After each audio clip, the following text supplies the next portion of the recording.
soon as this thing comes on my end. Come on. There we go. Greetings once again, my friends, and welcome back to Geek News, Reviews, and Opinions, the podcast where we talk the week's events in Geek for Friday night, November 30th, 2018. We're getting really close to the end of the year, guys. I am your host, Adam Mickelson, a.k.a. Drac. I hope everybody's had an awesome week this week, especially post-Black Friday. I hope you all survived the nastiness that was that particular weekend. For me, I barely survived. I actually had to go out into it. I wasn't happy about that. But yeah, moving on. We are getting ready to talk the week's events in Geek, but first of all, I'm being joined by my usual panel of fellow geeks, fellow YouTubers, fellow awesome guys in general. And the first one that we should point out is that for the umpteenth time in a row, the Shadow Blazer has survived Black Friday. Seriously, Shadow Blazer, you ought to tell everybody your secrets. How you doing, Alex? Secret his work in a store that doesn't do doorbusters. Yay! Also, work at a store that throws dickwads out. I wish. I wish we'd do that. We don't. We keep tolerating their bad behavior. Okay. I was waiting for a horror story or something like that, but no, it never came. Okay. Well, it's a bit of a long story. I'll have to tell it sometime. All right. Well, there you go. And then we're also being joined by Stephen Romney of Studio Ghost Utah, of From the Shelf, Rhapsody in Cinema, and the recently released Monster Clash 2018 highlighting Resident Evil. Stephen Romney, is your sanity intact? How many rolls have you had to make? Well, I'm not entirely sure. Let's just say I'm still kind of in the recovery phase, but it took a lot of time, a lot of blood, sweat, and tears, but I'm glad it's finally finished, so I can now enjoy the Switch that I picked up on Black Friday. Yay! The other question that I actually have from a listener to ask you is, are you having nightmares about the tie? It wasn't really the tie. It's more the software that I have nightmares about. And, I mean, if people who follow me on Instagram, you'll see I've been posting like behind the scenes stuff in my story post. And so it's not the tie so much that gave me nightmares, mainly because I found, like, at the end of the process, I found a very, very quick workaround that basically saved a bunch of time, and it was very much one of those, where was this when I needed this before? Yeah, pretty much. I just love the fact that one of the things I saw in your video, so because your Instagram updates made their way to Facebook too, and so at that point we saw like all the animating stuff that you were trying to do in the software, and somebody focused on the tie. Like the tie was the worst thing that you had to do. Oh no, it wasn't the tie. It was the hands and the gesticulation. That's what made it a nightmare. And so it's a good thing Smash comes out next week, so I can indulge in, you know... What it sounded to me like, and maybe I'm way off, but I remember listening to Linkara trying to do the whole Missing No storyline and the horror stories that he had to deal with having to animate those eyes and make them move around the mask. It's the way that you made it sound was like that, because you had to go like frame by frame and move it. And I was initially going to animate my eyes, but with the amount of trouble I was having with the tie, if I'd animated the eyes, the video would never be finished. Full stop. Well, nonetheless, people can get it it's in their hands right now, so you guys can go check that out.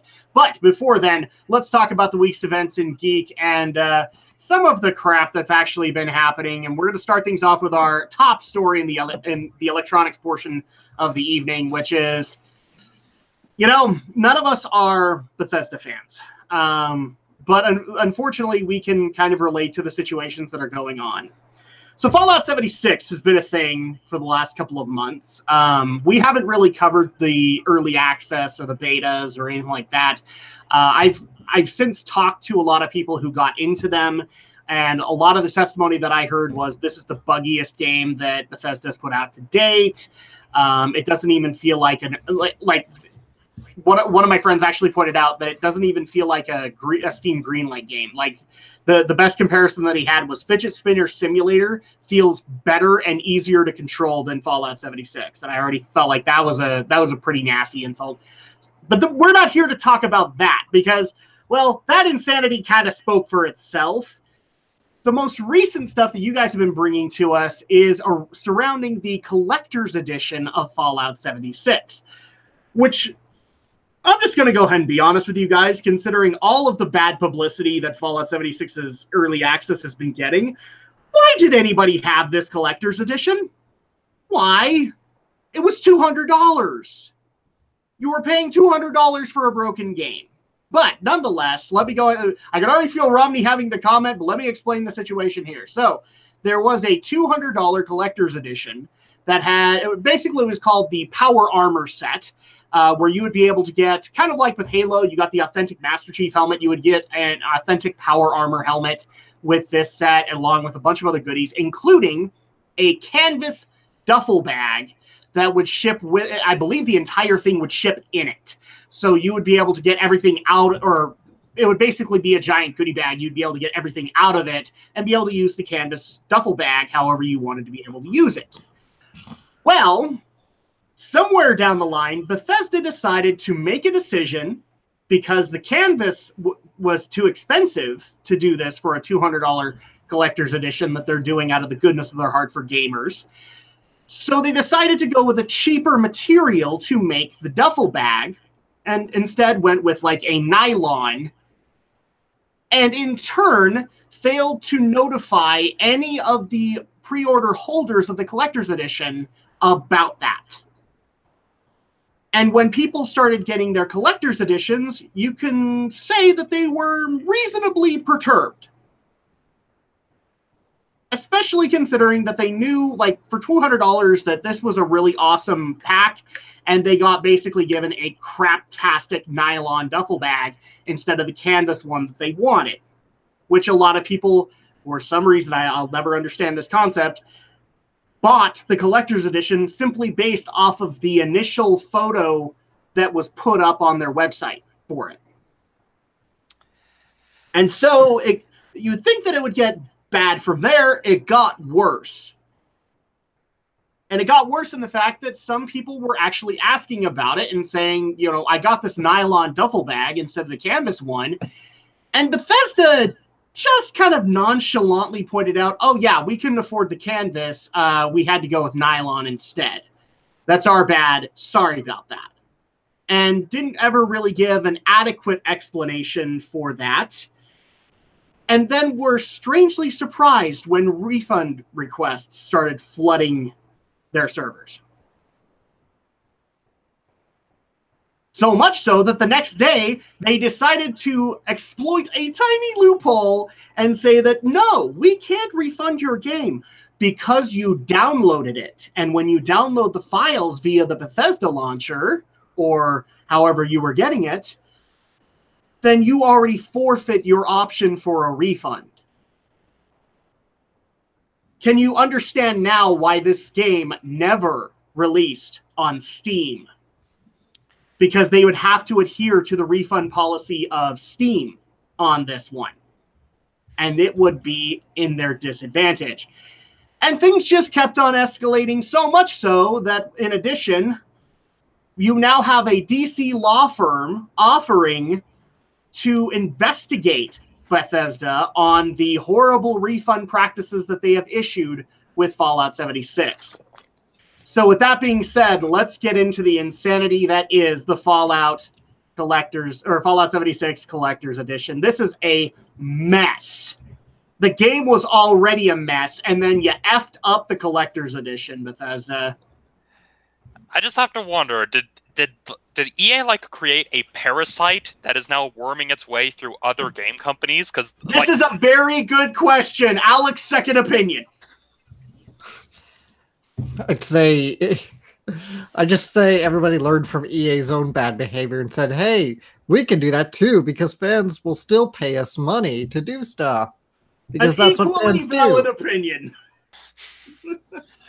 I would like to call this Silicon Valley Syndrome.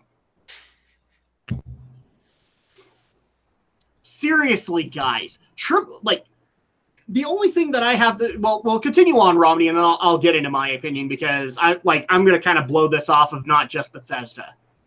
Yeah, I mean, looking at this, I mean, with pre-orders content like that, you'd be surprised the types of hoops people are willing to jump through. I mean, we did before we went on break for the holiday, we did cover the whole, $8,000 edition of Devil May Cry 5 to get Dante's jacket, and as well as on that. Yep, as well as the $600 edition of Resident Evil 6 to get Leon's jacket. You'd be basically that's nothing new. I mean, it's something that we've seen even back in the days of the GameCube, where Nintendo had a lot of hoops people could jump through to try to get a GameCube. Like, I don't remember the exact things, but point being, this is kind of what it's just one of those things where you just keep looking at people. This company, you must have known. No, oh, okay, you're getting it. All right, we tried to warn you. It's your own fault. And it's just one of those cases where it's like, yeah, there was many times for you to beware, yet you still bought it. And again, the way Bethesda handled it is equally stupid, but I just, again, have to look at this and I'm just like, all of this for some glorified Brotherhood of Steel helmet? You think this is stupid, right? Because it got worse. It got worse. Are you ready? Are you ready? So, Zero the Hero in our live chat actually reminded me about this little tidbit. In response to the rampant amount of refunds that were being requested, they instead decided to put out a little Twitter statement basically stating that if people were dissatisfied and wanted a refund on the and their problem was specifically the duffel bag, then they just had to notify a Bethesda customer support rep, and they would be instantly awarded with 500 Atom in Fallout 76. Now, for those who don't play Fallout 76, it runs on microtransactions. The currency of it is called Atom. And 500 Atom is roughly the equivalent of $5.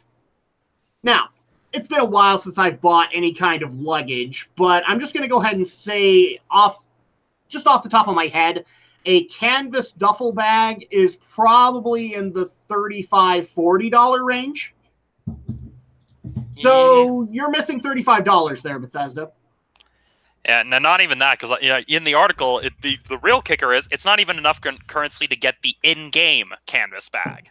Nope. No, it's like 500 Atom is virtually worthless in that game because it doesn't buy anything on their store. Everything is way too expensive for that. And so at that point, you'd need to at least up that up to $20, so 2,000 Atom, and then maybe you could buy some really shitty stuff on their store. That would be more appropriate. But no, yeah, you're exactly right. There's a canvas bag in the game. You can't even buy it with the 500 Atom they gave you. Wow, the levels of stupid from Bethesda. Yep. And it's not just them, but before I get into my little rant here, Alex, your thoughts on this situation? I guess we shouldn't be surprised. It is just a shady company like Bethesda trying to squeeze a few more dollars out of you, especially for a company that has a history of releasing broken games and not great products. Yeah. And I can't believe it is scummy. I don't want to say I wish this on anybody. So, Bethesda should have just said, whoops, we screwed this up. So, but now they had to dig themselves in deeper. Well, help me out with the count here, everybody, because if I'm missing somebody, then let me know.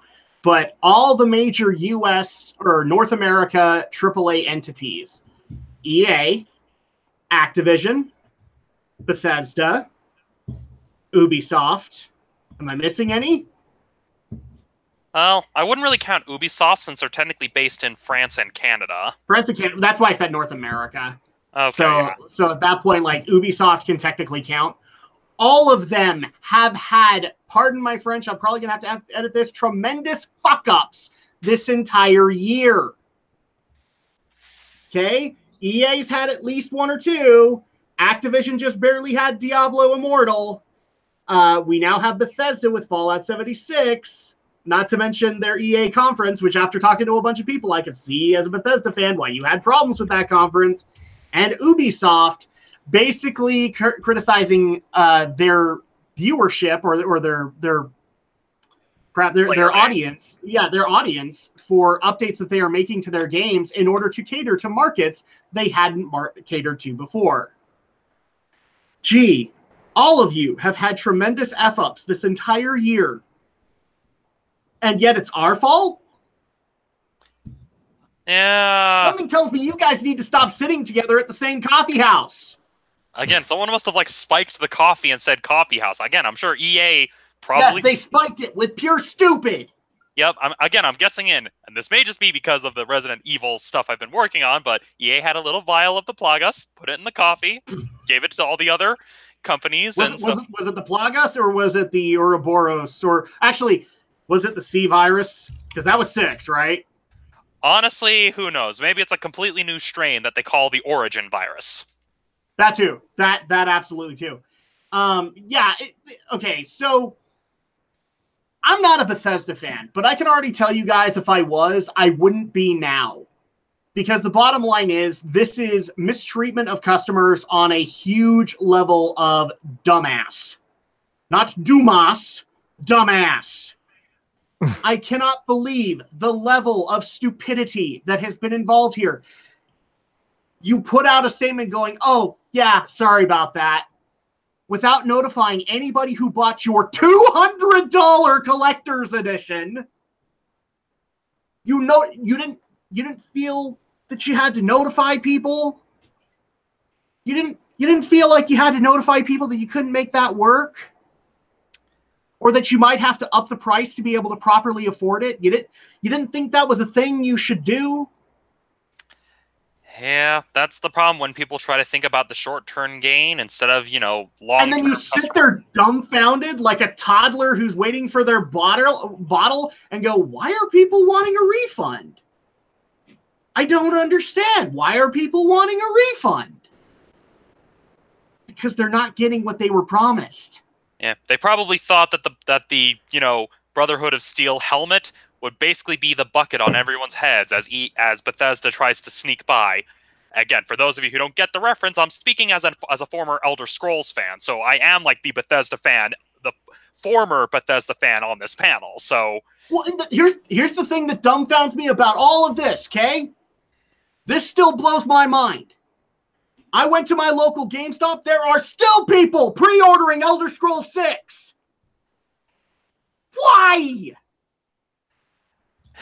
I asked myself that same question. Why does anybody pre-order video games? Haven't we all learned by now you pre-order games 9 out of 10 times you're going to be burned? Alex, do me a favor. There was a collector's edition for Skyrim when that initially came out. Could you check the price on that and see how much it was? Okay. Over the internet. This blows my mind. Bethesda has continually, let's just say for the sake of argument, move it all the way back to Elder Scrolls 5. Or 4, sorry, Oblivion. Move it back to Oblivion. This is where a lot of people come to consensus saying this is where the buggy engine started happening consistently. So you had Elder Scrolls 4 Oblivion, then you had Fallout 3, then you had Fallout New Vegas, then you had Skyrim, then you had Fallout 4 way later, or actually Elder Scrolls Online probably happened before that. Fallout 4, now you have Fallout 76. And the bugginess just gets progressively worse over time. And you're still willing to pay $200 for a collector's edition on a buggy-ass game? And you wonder why they don't fix it? Yeah, I think this is pretty much just no incentive to learn. Yeah, I think this pretty much just summarizes the current state of the games industry in a nutshell. People pre-ordering for extremely ludicrous limited editions for games that wouldn't even pass an average QA test. Guys, Bethesda effed up. I'm not saying that you're wrong in that regard, but I need to pull you. Okay, Bethesda fan, come here. No. You come here. You're paying $200 for a product that you know is going to be shit, that is going to get no quality assurance whatsoever. And yet you wonder why it gets progressively buggier every single time? This thing was so buggy, they actually tried to hide that they were using Skyrim assets! Skyrim, the first one that used this freaking creation engine. Okay, so I'm gonna change my EA virus. Did they accidentally hire one of the Romine brothers? I mean, guys, this is not just on Bethesda. This is on us. Because when we continue to pay for the $200 collector's editions with the Pit-Boy watches and the big power armor helmets, we're teaching them nothing. And yet we expect them to learn? That's like giving a little kid a lollipop and saying, now don't run out into the street. You didn't teach them anything. You handed them a lollipop. Yeah, there's not much else to really say beyond the fact of, well, we created this monster, and now it's gotten too big to... It's basically the monster has grown too big for us to contain. It's spreading everywhere. We let the clown out of the box. And the bottom line is like there are still people who are defending Fallout 76 avidly, and now they've kind of gone down the same route of, no, it's those stupid entitled gamers that just don't get it. No, we get it. In fact, the people that do get it, I'm happy to say, got a refund on their collector's edition, and they played maybe 1 hour. They played Steam rules. They didn't play longer than 2 hours, and they immediately said, no, this is a buggy piece of shit. Give me my $200 back. And if they still wanted to get 76, hopefully with a patch, they then pre-ordered it for $60. And this game did bad enough that it actually now is $35 due to Cyber Monday sales. That's how bad it did. So I'm at least happy that some people learned. But not enough. Some people paid a freaking console for this thing. Yeah, here's where I get to be the old fart in the room. Back in my day, we paid $200 for a Nintendo console, not for a collector's edition.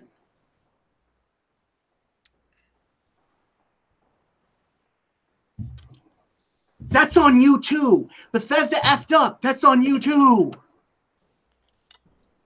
Have I pissed off everybody appropriately? Well, I will make one correction. Like, the thing to consider in terms of $200 being used to purchase a Nintendo console, we would need to adjust for inflation. So we would, yes. If we wanted to compare it, then that's why I was saying it's back in my day, because that's how much you would pay is $200 for a game console. We haven't done that in. Well, that depends. Wii U.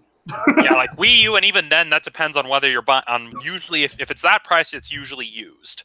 Yeah. There you go. So at that point, definitely things have changed since then. But look, I buy the collector's editions just as much as anybody else. But when they get as high as 150, 200, basically to me, 80 to 100 is my limit.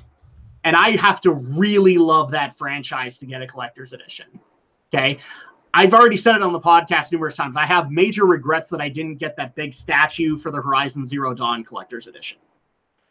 But yeah, that was a good decision in the long run, because if Horizon did badly, I'd have that statue to forever remind me of its failure.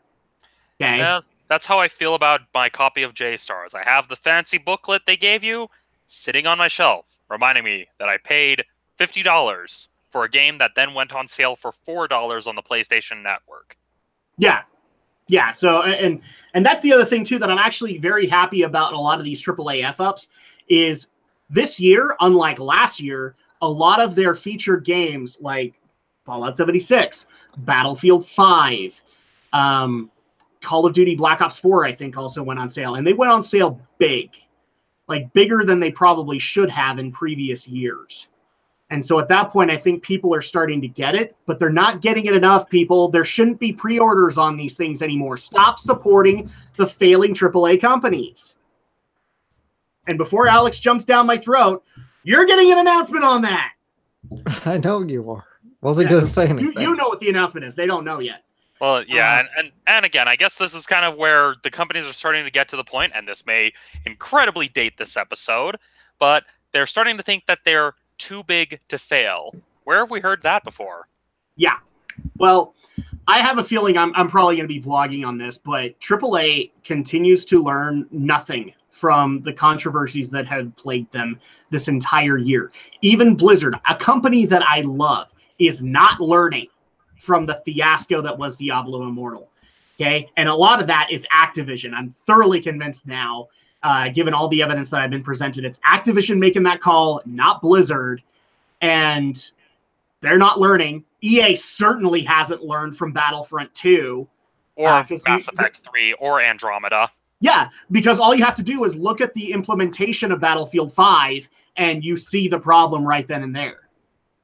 It's funny that it's kind of one of those things where these companies keep doing these same different things, and especially when we also have the added issue, well, I wouldn't call it an issue from a consumer front, but an issue for them is the fact of, oh, they're not being able to get away with loot boxes because there are whole countries that are making them outright illegal.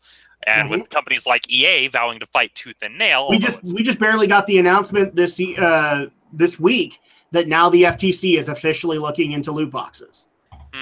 So it took this entire year for the FTC to start looking into them, and by then, how many countries had started investigations into loot boxes? Most of Europe had, Australia had, I think certain parts of Asia had, before the US did.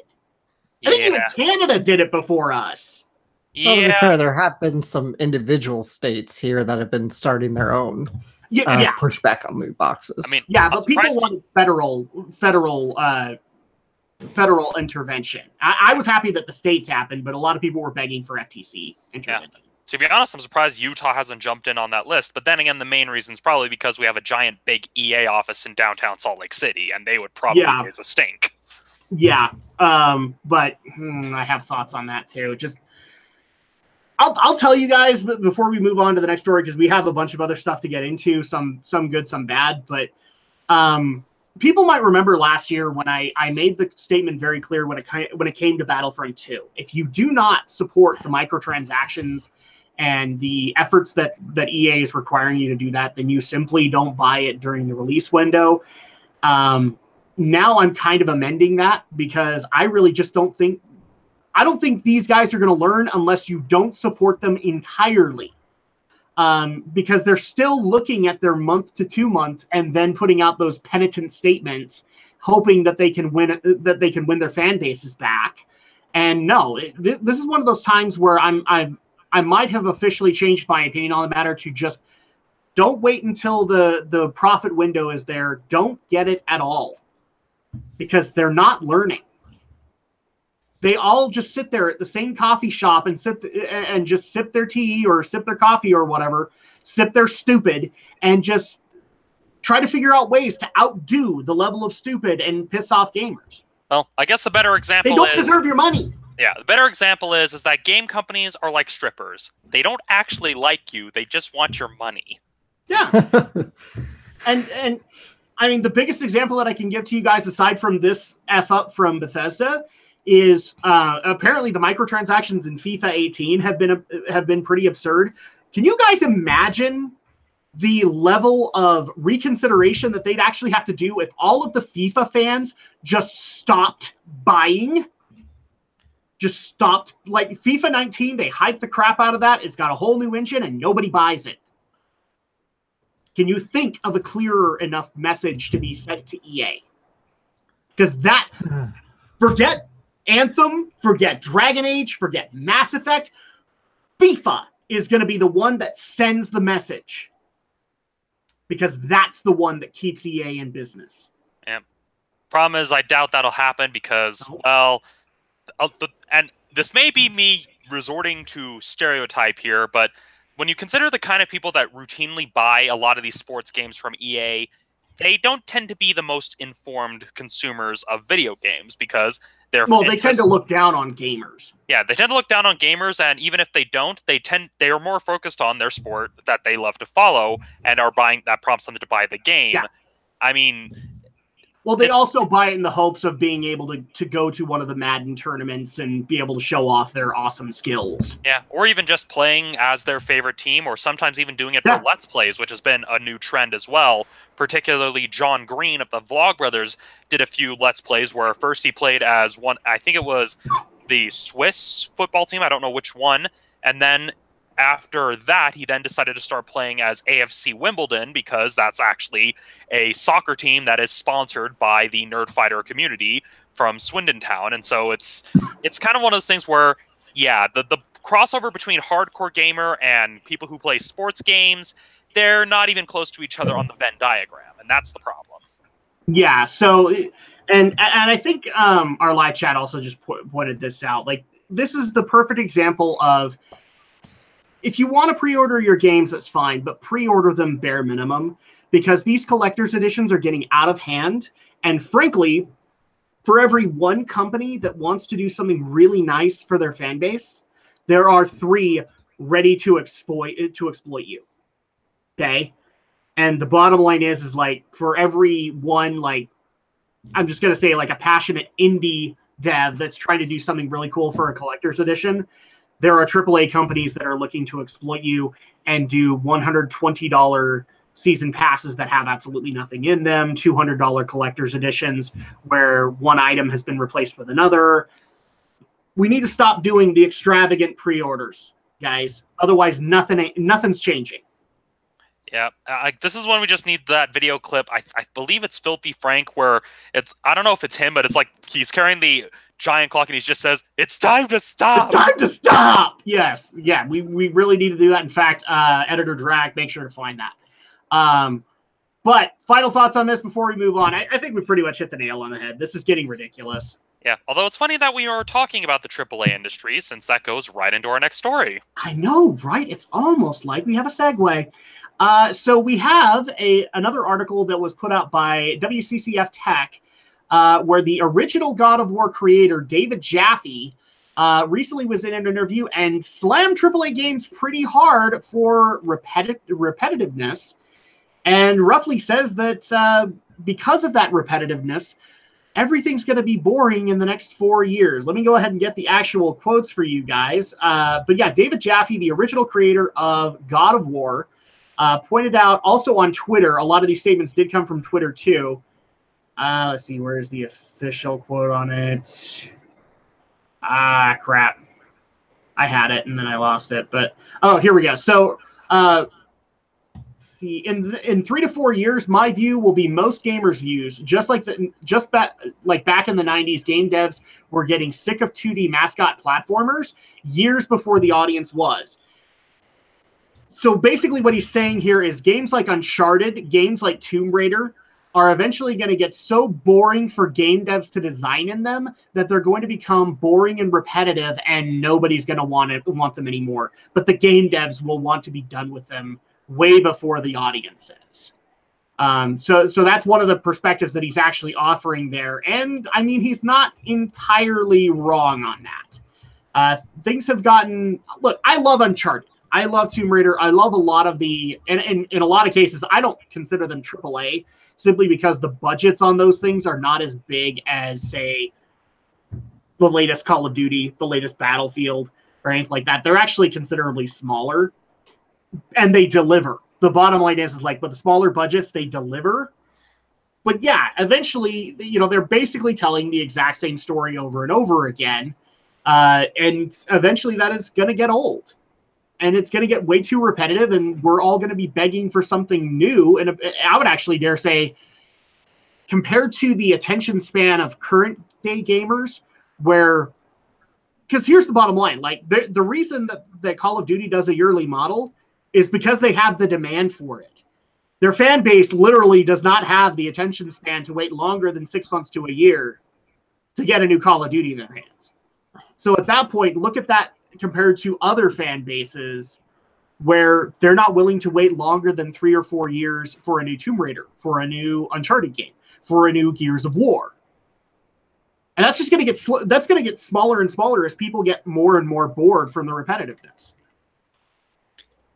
But anyway, so on to you guys' thoughts. What do you guys think of David Jaffe's comments? in regards to where the AAA gaming industry is going. Well, I can definitely see where he's coming from, because he does bring up a good point, at least in the original tweets, talking about how when you look at Uncharted 4, it has better graphics, but it pretty much has the same exact gameplay style as Uncharted 1, with nary a difference. And I can see that minor tweaks, but yeah. Yeah, and I can see that idea kind of working if you're limiting it to the scope of a simple trilogy. So a good example would be, well, like the Jak and Daxter games, for example, or Ratchet and Clank, where it's like, yeah, the gameplay is similar from game to game, but that's because they're all released within the same console generation, as opposed to Uncharted 4, which was one of the launch titles of the PS4. You'd think that would be prime opportunity for them to innovate, especially when you look at what happened with God of War and how it was innovated for the new generation. For those who are a little lost on what Romney is saying, so the original comment that he was saying in Twitter was that comparing Uncharted 4 A Thief's End, it has much better graphics and overall production, but it still plays essentially the same as Uncharted 1 Drake's Fortune. And that's technically correct. There are a couple of gameplay changes to add on to the original formula, but the formula is still intact. Yeah, and I can understand. On the one hand, I can see why they would want to stick to such a formula, because it's what fans want. It's kind of established, but I can also understand that you do want to work in some innovation here and there to make the subsequent games feel a bit different. And like we mentioned before, a lot of people are thinking too much in the short term and not really thinking about the long term. Yeah. Especially given that the way games have been developed in the past, we would have like year gaps between a lot of games. We wouldn't have sequels coming out every year or sequels coming out so closely together. No. I mean, when you consider how long it was between Wind Waker and Twilight Princess and all of that it entailed, it's a case where, yeah, I can see where people are coming from. People are trying to get these sequels out faster and faster, but not really taking the time to plan things out. They're not doing what they tried to do with stuff like Xenosaga, where they try to plan out the whole story in advance and then releasing them piecemeal. Granted, Kojima tried that, but did it in a way that backfired horribly. But it's a case where I can see where he's coming from. A lot of games are feeling kind of samey. We're getting a whole bunch of open world exploration, side quest heavy games. Or if they don't have that, they are having open world elements being integrated into it. One of my biggest complaints with God of War this year was that's what happened. Like they decided to add in open world elements and RPG elements that weren't in God of War up until that point. Well, yeah, especially when you kind of detracted from the story. I'll do you one better. Dynasty Warriors 9, a game that open world stuff has no reason being in, since it's meant basically a glorified beat 'em up. They tried to go open world, and that didn't quite exactly work. I mean, a good example, this is basically the cycle trend, because before sandbox games were kind of the big genre everyone tried to copy, think about the numerous amount of third-person shooters that came out in the wake of Resident Evil 4 that all felt the same. They were either trying to copy Resident Evil 4, or they were based. I mean, yeah, like after Resident Evil 4, you had Dead Space, Gears of War, and I know there's a few others. Like you had like Dead Space, Gears of War. I think Crysis did it. I think Bulletstorm did. Singularity did it. There were the Deus Ex actually had one where it was a third-person shooter, like over the back tank style kind of deal. Yeah, a lot of people did this.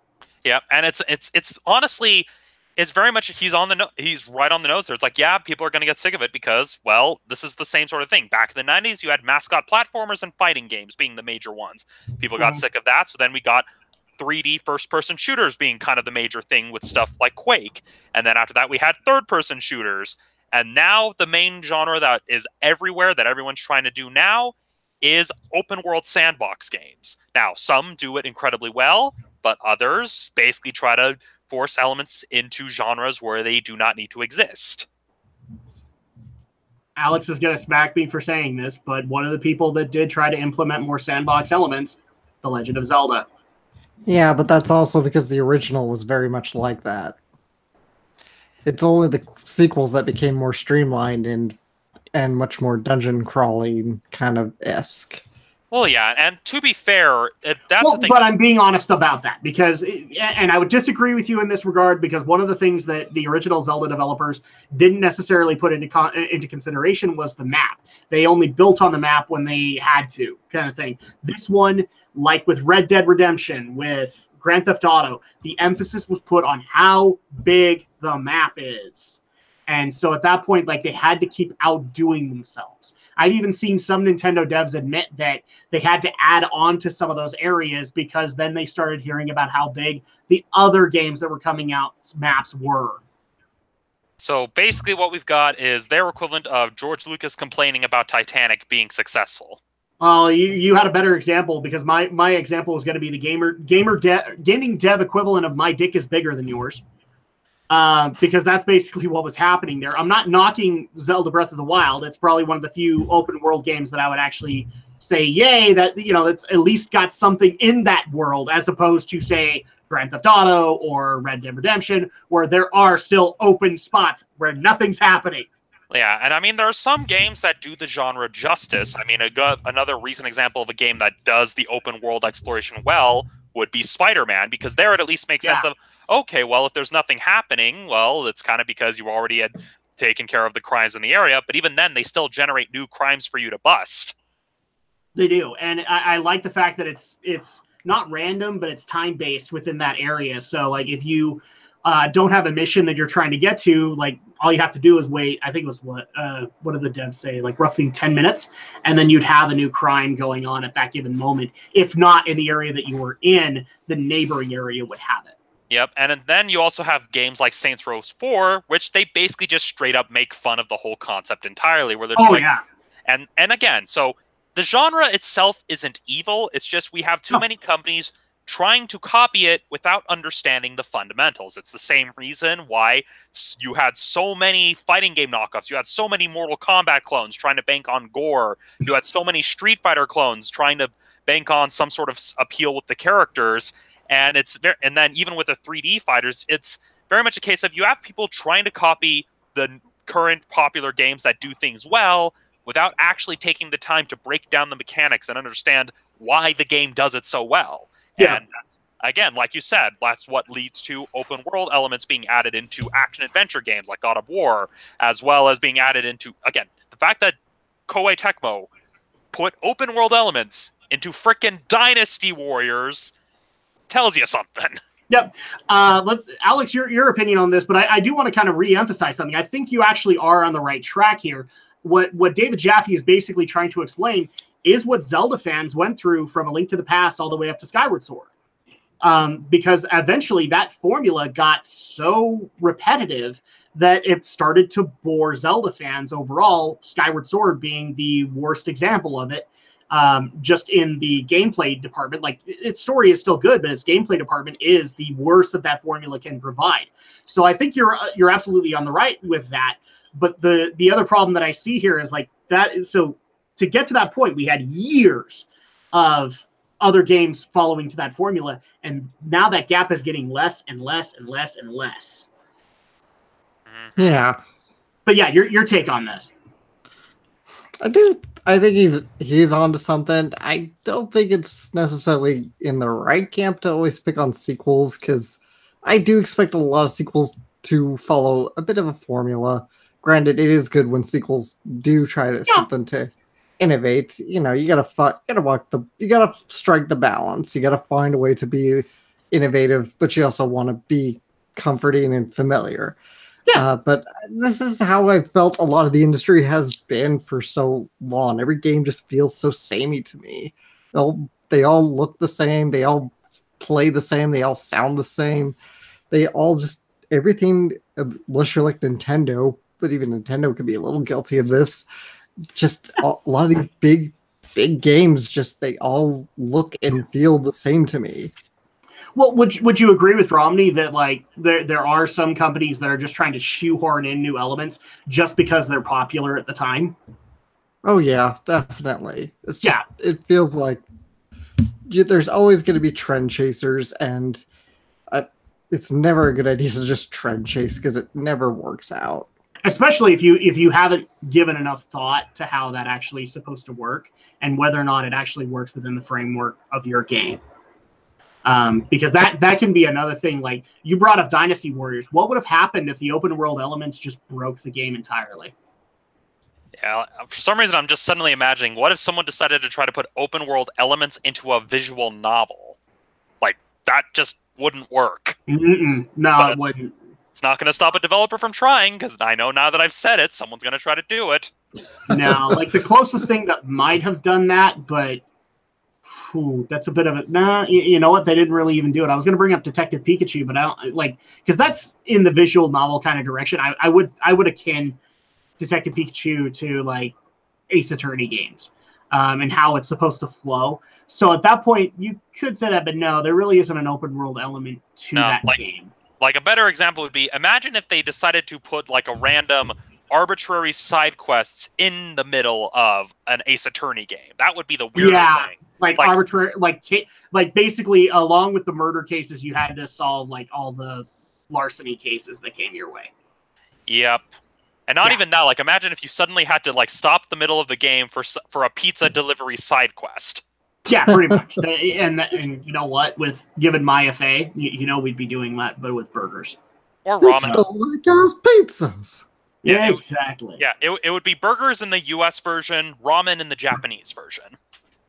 It just blows my mind that this is kind of where gaming also is going. Is like people's attention spans are just, they're kind of shaping the industry into that horrible yearly model. And I really wish that people would just sit back and have a little patience and let people work on the games.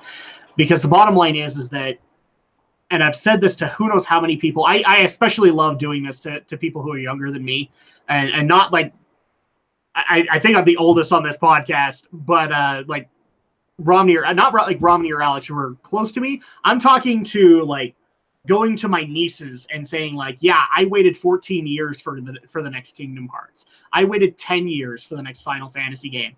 They all just sit there and look flabbergasted at me going, what the hell is wrong with you? We have to wait a year, 3 years tops. It's like, yeah, that's how amazing this is. But people don't want to wait 3 years. They want to wait one. And then they wonder why you get a buggy ass Assassin's Creed. You know, that's another problem there. But final thoughts before we move on into the next story that we have, which is going to mark a new segment on this podcast. None? Okay, so people might know that we have a little segment on the show called Nintendo Talk. And considering all of the crap that's been happening this year with a certain online video website, it's only appropriate that we finally dub YouTube Talk. And it's appropriate because one of the stories that we have in YouTube Talk this evening is Nintendo-based. And so we'll start off with that. In case you guys didn't get the memo, the Nintendo Creators Program officially closed its doors this week. Okay, show of hands. Who honestly forgot that actually existed? Anyone? Anyone? Not just me? Okay. I forgot. No, I have no. I actually did this as like before the listener actually brought this to my attention. I did this as an experiment on our little Facebook group to see how many people actually remembered if Nintendo had this. I did. You did, and good for you. You did, but yeah, most people forgot about this because most people didn't use it. I feel bad for the people that did because they got, well, screwed a lot of the time. Yep. And also the point, the thing that I need to point out here is that the timing seems rather appropriate and convenient for Nintendo, as we're literally about a week away from Super Smash Bros. Ultimate coming out. And now they've changed their mind and said, oh, please, stream our Nintendo products to your heart's content. Yeah, but the thing to keep in mind is that there have been major regime changes from when the Nintendo Creators Program was created to now. And so there's a lot that has changed because Nintendo, I think, has started to actually understand how the internet works.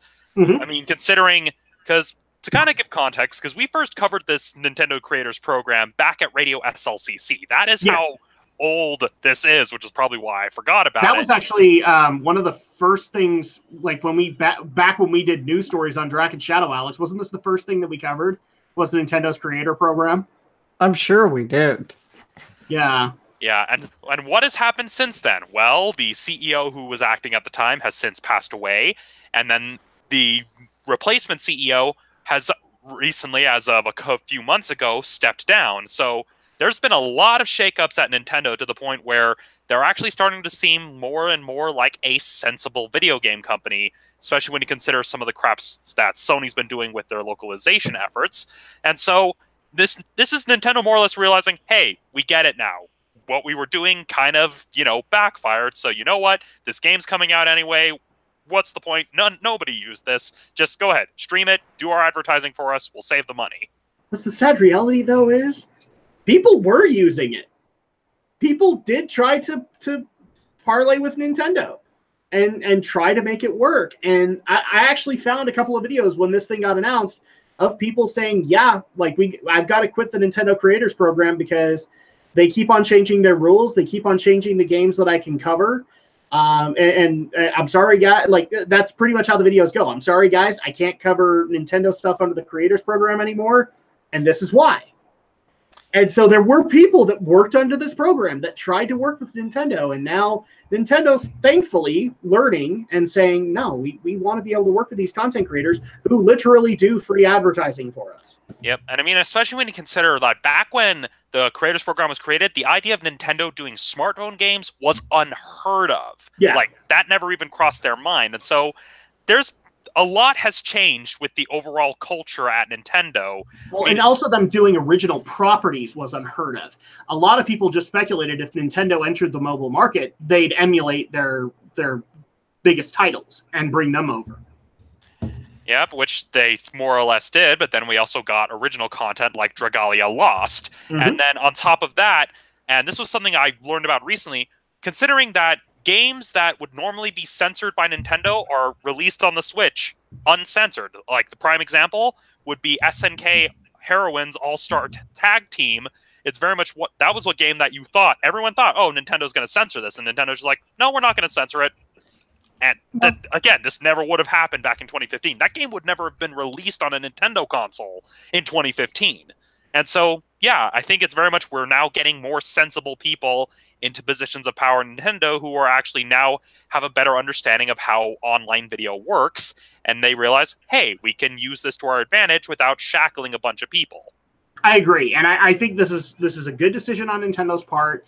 I mean, the bottom line is, like, we're making jokes about the fact that we forgot about this system. It's because we were never going to use it. We would just kind of take the fact that Nintendo was going to fight us on every possible thing. But this is ultimately a good thing. I do still feel like they're gonna emphasize on pushing people to do their modern stuff, and they might still do the copyright strikes for older games. I don't know, especially if those games are emulated. These are just guesses, but this is at least a step in the right direction. Alex, your take on the end of the creator program. That makes sense. I kind of didn't think anybody was really using it anyway, so... That's the part that blew my mind the most, is people were. Oh, wow. Well, either way, it's just kind of a win. I mean, there's still some general terms of services they kind of want you to follow, but otherwise, they made it a lot easier. You don't have to join a program. You don't have to cover a specific list of games. Yeah, it's just simple. You want to play Nintendo games now? You get to play Nintendo games. Yeah, I mean, it's especially telling, like, you can tell, like, the difference in mindsets when the program first launched, the two franchises that, everyone would want to talk about were not on the list. You couldn't talk about Smash, you couldn't talk about Pokemon. It's like, oh, we want you to talk about Animal Crossing or, like, these other games, whereas now it's just like, Smash Brothers is going to come out, everyone's going to talk about it. Why are we stopping them? This is dumb. This is dumb. Yeah. So I think that pretty much covers the Nintendo portion of this. The other part of YouTube talk that we need to get into tonight is that YouTube has decided to do some scaling back when it comes to their original content. So for those who don't actually buy into YouTube Red and all of the stuff that you get out of that, as well as YouTube Premium, you would get a bunch of original... Is it Premium just Red? Because I think they changed it to premium because I'm not sure anymore because I get advertised on both. Yeah, they changed it to premium. I learned this because I subscribed for a free trial and forgot to cancel. So yeah, so for those who are not using YouTube Premium, you would get access to a bunch of original content. Some people this year have been very much advertising the first season of Cobra Kai, which you can get the first 2 episodes, I believe, free, and then the rest you have to have YouTube Premium to be able to watch. But a couple of other shows were also gated behind this stuff, such as Scare PewDiePie, when that was still up and running. I think Logan Paul also had a show that was being worked on. Yeah, Good his was Game a movie was behind it for a while. Yeah, because there was The Thinning, and then there was the game theory spinoff, Game Lab, that Matt did for a while. Yeah, so there was a bunch of original content for you guys to be able to check out.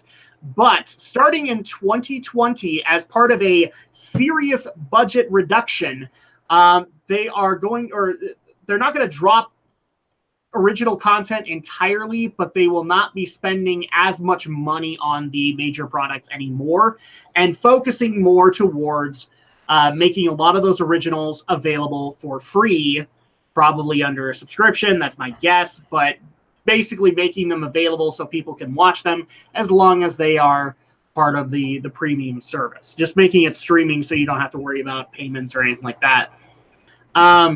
And a lot of people are praising them for doing this just because it's probably a good budget-saving move.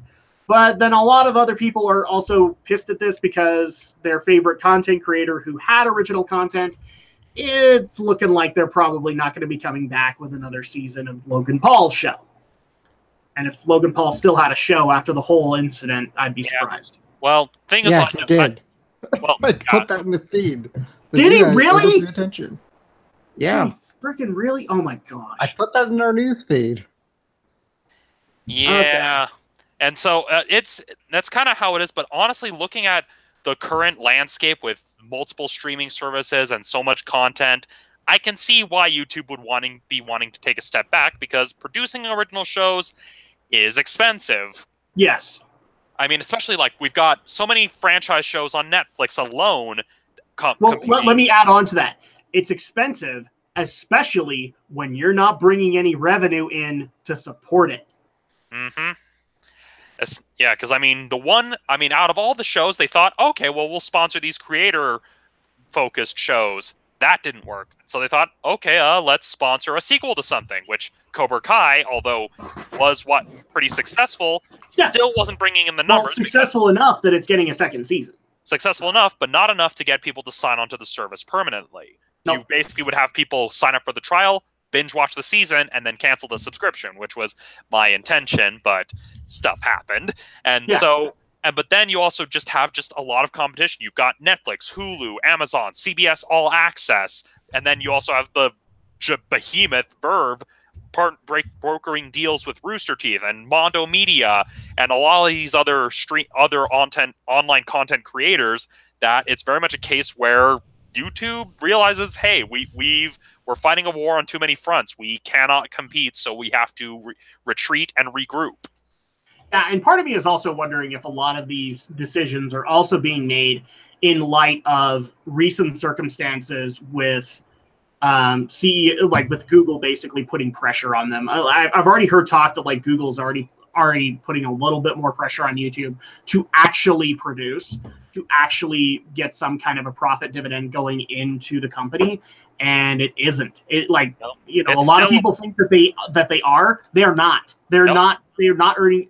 What was it? Last 3 years they haven't earned a profit. Yeah, it's still a money sink for Alphabet, the company that owns Google and YouTube. It's very much one of those that, it's ubiquitous, but it doesn't make a whole lot of money. The only reason Google keeps it around is because of the fact that it's ubiquitous. Yeah, pretty much. So the bottom line is that the cuts are, at least as far as I'm concerned, are necessary. They can't afford to do this original content under the model that they were doing it. And I think Google was they were twisting the screws a little bit and saying, you need to deliver. You have not been able to turn a profit for us in the slightest. You have been able to do this, this, and this, but you have not been able to turn a profit. You need to fix a lot of that. And I have a feeling a lot of the decisions, I don't know if you guys have been following this, but YouTube has basically been working night and day to take out all of the Google Plus integration with it because they're getting ready to get rid of Google Plus. Yep, So, and then you've also got another factor to consider that YouTube is starting to get some competitors. Granted, people are saying, oh, no one's going to topple YouTube, but Facebook's been getting pretty damn aggressive. I mean, this story just dropped today, but apparently you can literally watch Buffy the Vampire Slayer, Angel, and Firefly on Facebook now.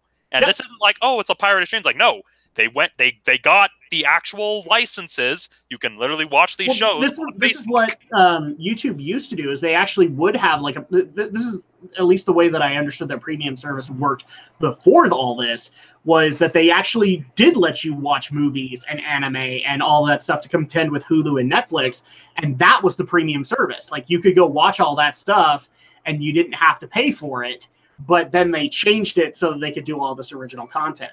Well, yeah, and then also because of that Google integration, where they had to integrate with Google Play Movies, Google Play music, and all of that other stuff that nobody actually gives a damn about. Nope, not at all. Yeah, like the only purchase I've ever made on Google Movies was the interview, and that was because that was the only way to see that movie. Because Romney's War needed a conclusion. That's why he did it. We all needed the conclusion to Romney's War. Death and destruction. Either death and destruction. Ideally not in death. Well, it was either death and destruction or disappointment. You can probably guess where that ended up. Well, it was Seth Rogen. So, all right. So I think we pretty much hit the nail on the head for all of these. It's great and all that the creator program is going away from Nintendo, as well as that the budget's getting cut for YouTube, because at that point, yeah, they actually are starting to get some competitors. I remember, like, I know that Alex will still defend this vehemently, that YouTube is the place to go, but there are services that are coming their way and actually looking to be viable competitors with legit money behind them, like Facebook, like Twitch, that can actually contend. Are they going to be contenders? It's too soon to tell, but I am at least happy that we're finally having competition that can actually challenge. The only one I see as a viable competitor right now is Vimeo. But right now, the only way to really get the most out of Vimeo is to pay a ton of money to have huge amounts of space to work with. Otherwise, sorry, YouTube's still going to be the top dog for a long time. A year from now, when Facebook gets even more momentum, your thoughts are going to be... I'll be considering the crap. Facebook's in a lot more hot water than Google is right now, and I'll be amazed if Facebook does not just wriggle and scream, and I don't know what I'm trying to say, actually. I'll just be amazed if Facebook is still around even in a year.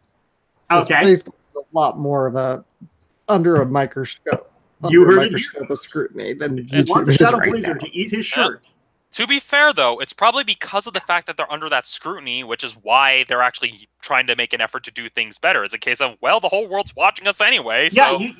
Yeah, I know Alex loves it when I do wrestler quotes, but to quote Mick Foley, you don't run as fast unless somebody's chasing you. And so at that point, Vimeo and Dailymotion might be able to do that as well, but Twitch, who has Amazon backing them, and Facebook, which already has a lot of money backing them too, they're at least coming up there and being viable competition. Well, and you unless just have to consider whether or not they will be next year, 2 years from now, and they have to adapt. Twitch is still too much of the gamer's platform. It's still too ingrained as the gaming streaming. I'm going to disagree with you, Alex, because somebody just recently told me that no, it's the body painting platform. Okay, so there's some other. It's still the gaming platform, people. There's a story here, but I'm afraid to ask what it is. I swear somebody actually put, because it was what, a couple of months ago when I covered the chick from the Bully Hunters doing body painting on her channel and just going, oh yeah, okay, well, yeah, there probably should be an age filter on that thing. And somebody decided to point out to me that no, body painting is the new craze on Twitch. It's going to outrun gaming in less than a year. Like, really? I'm going to go out on a limb here. The guy probably owns a Zune. I'm just saying, he probably owns a Zune. Probably still has a MySpace account. I think you got to go backwards even more there, Romney. I don't think he has a Zune. I think the closest thing to technology resembling a Zune would be the Nokia N-Gage within his pocket. Yeah, that's probably maybe he's the only one that bought the Nokia Taco, aside from Shelton Benjamin. No, I guess it's just more probably the only one who still uses the Nokia Taco. This is true. All right, so that pretty much concludes all of our electronic stuff. Moving on into our top story for the entertainment portion of the evening. Why do you guys keep on giving me headaches? So it was announced this week that I need to backstep this for a second here, people. When it comes to live-action anime adaptations, two series get brought up constantly to me. And they always get updates, and you hear new scripts, new writers, new directors, new everything. Those two are Akira and Cowboy Bebop. That they're going to get some kind of live screen. What am I talking about? Live action adaptation, whether it be going to the silver screen. Most of the time, it's going to the silver screen. Whether it be that Leonardo DiCaprio is going to play Tetsuo or he's going to play Kaneda. I've heard both going in that one. I've heard Keanu Reeves wants to play Spike Spiegel. I've heard Benedict Cumberbatch should play Spike Spiegel.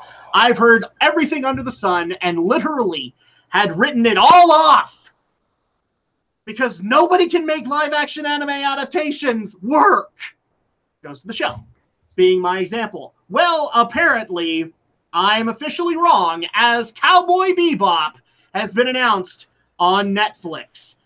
I should point out that the live-action series will officially be less than the original series, as it will have a 10-episode run as opposed to a 26-episode run. But I'm guessing that those 10 episodes are probably going to be 40-minute episodes, so roughly same diff.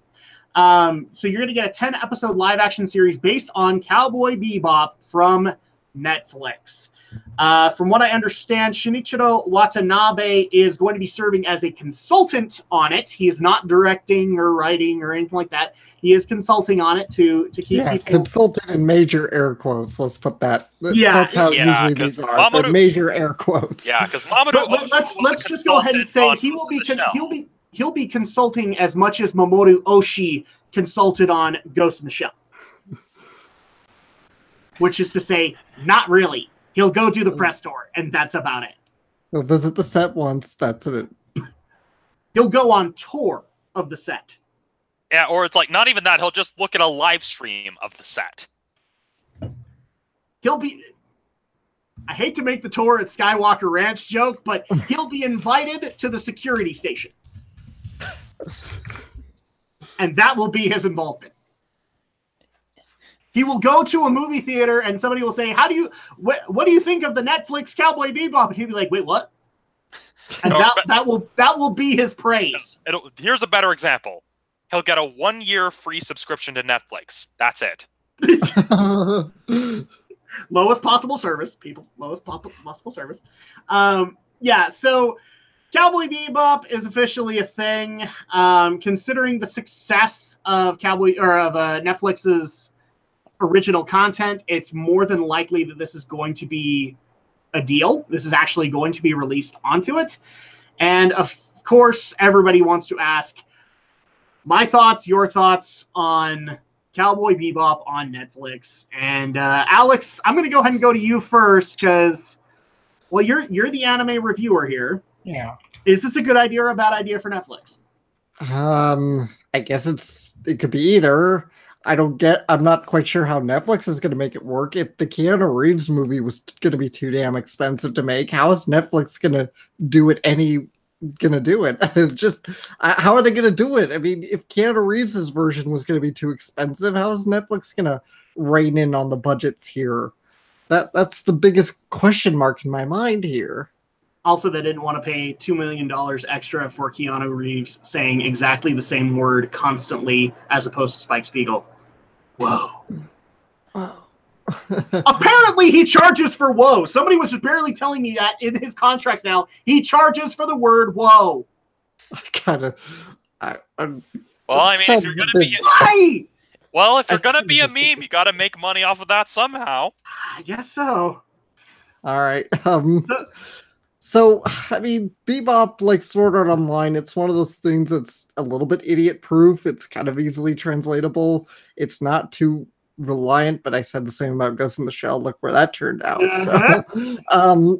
So, I don't know. It's People like were saying Bebop is that the... about Dragon Ball. You regretting that now? Oh, come on. I would have told you Dragon Ball wasn't going to work as a live action. I always say if you're gonna try an anime to a live action, you should probably pick a story that's already very westernized in influence and not very cartoony that feels like it could be live action. And yes, Bebop is definitely one of those. Yeah, but That's we why already it has know such that a a lot strong of their appeal. references they can't do because it's going to be it's going to be an American company doing it. So at that point, it's going like I can already tell you, Aliens in the Attic can't be done because of how much of an homage it is to Alien. And so at that point, Ridley Scott's going to sue somebody. Well, not necessarily. Power Rangers was able to pull off an homage to Alien and Lost Galaxy, so it can be done. Yeah, homages are fine. I mean, theoretically, they could fall under fair use. Don't quote me on that because that's a great, super gray area there. But we don't even know how much of the story structure they're going to take. It is 10 episodes, assuming it's only one season. This is another thing that Alex is right, because this has been bouncing around in various stories that cover it.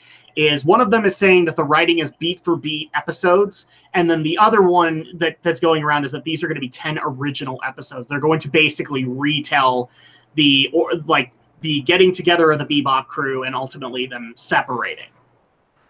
I mean, I feel like if what they'd likely do would be to really loosely tap into the anime canon, but mostly kind of just work their way around it, still kind of telling the basic skeletal structure of what Cowboy Bebop does, but in their own really different way. Anyway, Romney, your thoughts on Cowboy Bebop on Netflix? Well, I can understand why a lot of people would be resistant to the idea, given that Netflix itself doesn't have the greatest track record. Case in point, the Death Note movie and the license of the live-action Full Metal Alchemist. Now, I wouldn't hold the license of Full Metal Alchemist against them because Netflix merely distributed it. They didn't actually fund the thing, whereas Death Note, that's all them. And so yeah. I can see why people are reluctant. I think what really will decide it, and I'm kind of with Alex on this one, Cowboy Bebop is a Western enough idea that it could work. And given the main thing is that back when Keanu was trying to do the Bebop movie, this was like early 2000s. Visual effects was still in very experimental stages, whereas the technology has evolved. Well, he was also hopping off of Matrix fame, so like he could make those claims if he wanted to. Yeah, and so the other thing is that the technology has evolved, and given that it's already Western influenced, I can see it working depending on if you get the right writer and the right director, and that's the concern. Are you going to give this property to someone who's going to treat it with respect, but not feel so shackled to the original that it basically copies iconic imagery without putting any thought into the actual substance, like what we got with Ghost in the Shell? Because that movie was so focused on recreating iconic moments from the anime film that they forgot that they were supposed to tell a story with those images. And so it's very much a case where it could go either way. Either Netflix will find the kind of director that can handle this sort of property, or they could end up giving it to the wrong people who either feel too loyal to the source material or just have a straight-up disdain or disrespect for the source material, which has happened in the past with other properties. I mean, when you look at the 1998 Godzilla, Roland Emmerich didn't even want to do it. The studio basically just said, hey... Yeah, they basically forced him to do it. Yeah, they basically forced him, basically said, hey, you can do whatever the hell you want. Just direct this Godzilla movie so we can say that you directed a Godzilla movie. And, well, he did what he wanted. He didn't want to do Godzilla, so he basically ripped off Jurassic Park. That's true, he did. Yeah. And so that... And well, I think the way that they put it to him is like, you're the disaster movie guy. Here's a disaster movie. And he wasn't happy about that because from there on in, you could kind of tell he got sick and tired of doing disaster movies. Yeah, and then he went back to disaster movies when his Shakespeare film didn't do so well. Yep. Yeah. And so, honestly, it's too early to tell whether it's going to be good or bad. What's going to make or break it is who they announce as the writer and director. And we do have some showrunners already announced. We have Andre Nemec, Josh Applebaum, Jeff Pinker, and Scott Rosenberg of Midnight Radio are credited as showrunners and executive producers. Okay. And so, not sure what Midnight Radio is, so there it's a case of... We'd have to look it up, but... We'd have to look it up, but honestly, I'm willing to be optimistic, because Bebop, I mean, between Death Note and Cowboy Bebop, Death Note is a very morally gray sort of story that, honestly, could have been translated if the people that were behind it were actually willing to ask the hard questions that Death Note actually asks in the manga. Yeah. Whereas Bebop, I mean, when you take away some of the specific elements, like, oh, these homages and stuff, what is it really? It's basically a space western. It was kind of a precursor, well, sort of, to, well, I don't know if it would count as a precursor or a contemporary to stuff like Outlaw Star, but it's basically a space western about bounty hunters. And so that's something you can get a lot of mileage out of. I mean, Joss Whedon got a large fan base out of it. And before people comment, no, I don't think Joss Whedon should be given Cowboy Bebop, because he doesn't want to do Firefly again. Well, he doesn't want to do it. He doesn't want to do anything with a lot of spotlight, period, right now. Yeah, and so honestly, this could go either way. It could either end up really great or really bad, because again, when you look at what they also did with other genre properties like Lost in Space, that's also caused a lot of division, but at the same, it's very much, you've got stuff like Lost in Space, which a lot of people have problems with, but then you also have Voltron Legendary Defender, which has been unilaterally praised. And so Netflix, it's too much of a crapshoot. Yeah. I wish I could say this any other way, but my opinion stands thus. I was not interested in a live action Cowboy Bebop when it was coming to theaters. I'm not now, because I'm not going to see it. Because, like, where Romney and Alex do make good points, if you have the right writer, if you have the right director, if you have the right actors, you can make it work. Let's look at our track record with anime adaptations so far. It's not pleasant. Nope, and we still have Battle Angel Alita anime adaptations from Netflix, Death Note. No, I have no faith in this being able to do anything of what the original Bebop could do. And considering that Watanabe is on there as a consultant, you guys can't see this on the RSS feed, but I'm using huge air quotes for the word consultant. He's not going to be consulted on this. I can guarantee you that Yoko Ono is not going to be consulted for the music, and that's another thing that is beloved from Cowboy Bebop. I honestly think it's going to be more original works than actually trying to do beat for beat of the original episodes, because if they don't do well, then fans are going to literally backlash. Yeah, honestly, the best case scenario I can see out of an idea like this is we'll basically get something akin to the J.J. Abrams Star Trek, where it's similar enough, but it's going to have its marked differences. So most we can hope for in terms of getting any of the music is maybe they'll have a version of Tank that will play maybe at the tail end of the series or at the beginning. But much like the J.J. Abrams Star Trek, where we got the small snippet of the classic Trek theme. I think you'll get Tank, but if people are expecting like a remixed version of Real Folk Blues, you're not going to get that. Yeah, well, you'd either get one or the other. We're either going to get a remixed version of Tank or a remixed version of Real Folk Blues. We're not getting both. It's going to be one or the other. And a lot of people have actually reached out to me saying, do you think that Keanu has asked to be a part of this project? I don't think he has. I don't think he had. As soon as he abandoned it in 2008, I think he was done. I don't think he wanted to try and do it again. I don't think he was looking to be involved again.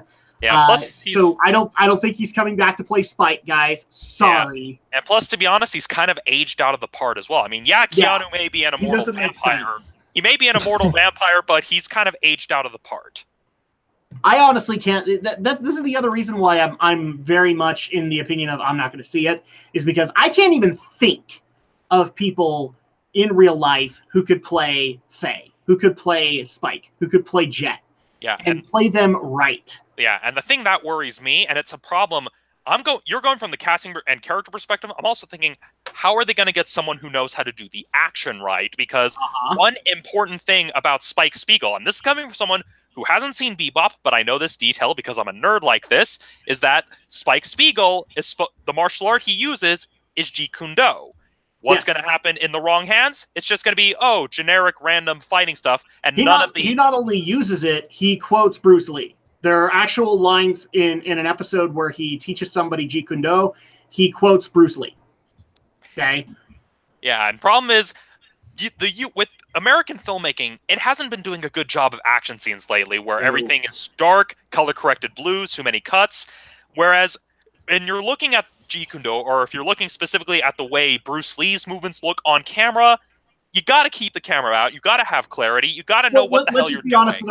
Let's be honest with ourselves. No ship battles are happening in this. And if you like the ship battles in Bebop, you're already out because they would be way too expensive to actually CG on it. I have a feeling that the most CG you're actually going to see in this thing is still shots of the Bebop going wherever it's going, maybe when it's in hyperspace, and also of the planets that they're orbiting. And that's going to be it. So basically what I just described to you is Cowboy Bebop Star Trek edition. Okay? That's what you're going to get as far as CG shots. I have a feeling that they're going to have some set portions of the Bebop that you're going to be able to explore. That's going to be it. Yeah. And I can guarantee you Vicious ain't making anywhere near if it's 10 episodes. Yeah. Honestly, there are a lot of hurdles, and I mean, I can see maybe a small-scale Bebop story working if, instead of trying to treat it as an adaptation where it's like, oh, it's like a new interpretation, just like, oh no, if you just kind of come it from the perspective of, oh, we're going to take the basic characters and throw them in a situation that has to be low budget. I mean, if the writing is good, you can make it work. If you have someone who understands the characters and can kind of use that as a case of, there are plots in Cowboy Bebop that would work here. I would dare say that Mushroom Samba is one of those that could actually work. Like where you could do one where it's all high-based and lackadaisical and all that. You could do that. Or you could do the Jeet Kune Do episode where they're on Venus and Spike's trying to help a guy defend his sister. You could do stuff like that. But then there are episodes like Brain Scratch you can't do. Yeah, I mean, honestly, like, if I were in the show writer's room, here's how I could kind of see the episode, like, structure kind of playing out. And again, haven't seen Bebop. I'm approaching this like, say they hired you on, it's like, hey, you have some experience. We're going to give you this anime property, see what you can do with it. Here's kind of what I can see. So the core thing, at least based on what I know about the show, based on the summary, is that, okay, it's a group of bounty hunters that are basically gangsters in space. Yeah. All right, so what's the core thing? Okay, well, we need to give them a bounty. All right, so we can't do a lot of space battles. We can't do a lot of space scenes, so we got to give them a reason to be on planet. And we got to give them a reason to be on planet for the whole episode. And so it's a case of, oh, their ship breaks down. They have to get the money to fix it. Oh, and there's a bounty on this planet they have to pursue. Bam. And I just barely had another thought of why this can't work. SJW Hollywood kills it. Because you can't do Faye the way that she's intended in the series. You can't do her. You cannot do Faye Valentine the way she's intended in that series. She has got to be a femme fatale, and femme fatale does not exist right now. There may be one or two incarnations of it. It does not exist right now. And so the other thing you can't do, as you pointed out, one of the reasons that they would get these bounties, there was a TV show that handed out bounties. And one of the reasons that people love that TV show is it had a scantily clad chick. Yeah, but that's not like vital. Besides, well, the TV show it is, but it's like people are going to want that TV show, believe it or not, because it's literally an element that's used in almost every episode. I mean, yeah, the TV show would have to stay, but I don't think the woman, not wearing the top or whatever it was, is that important. But Faye, you're right. I mean, Faye is going to be challenging. You lose a lot of character elements in Faye. Because Faye is the sexy, tough chick. You also, I already pointed out, you can't do Vicious. You also can't do Spike's girlfriend.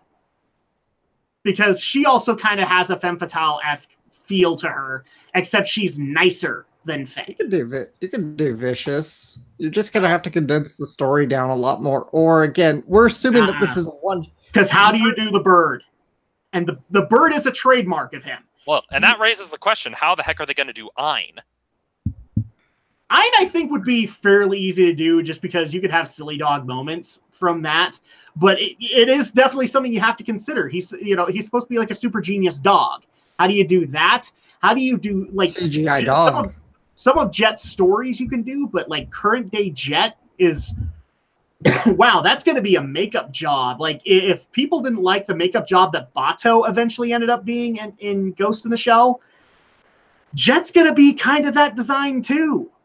Yeah. Point being, this is a difficult property, and Netflix, they've kind of, right now, it's 50-50. They can either give it to the right people and put the right kind of funding behind it, or this could be a complete disaster. Netflix has, that's the problem with Netflix. It can go either way, so no one knows how to feel.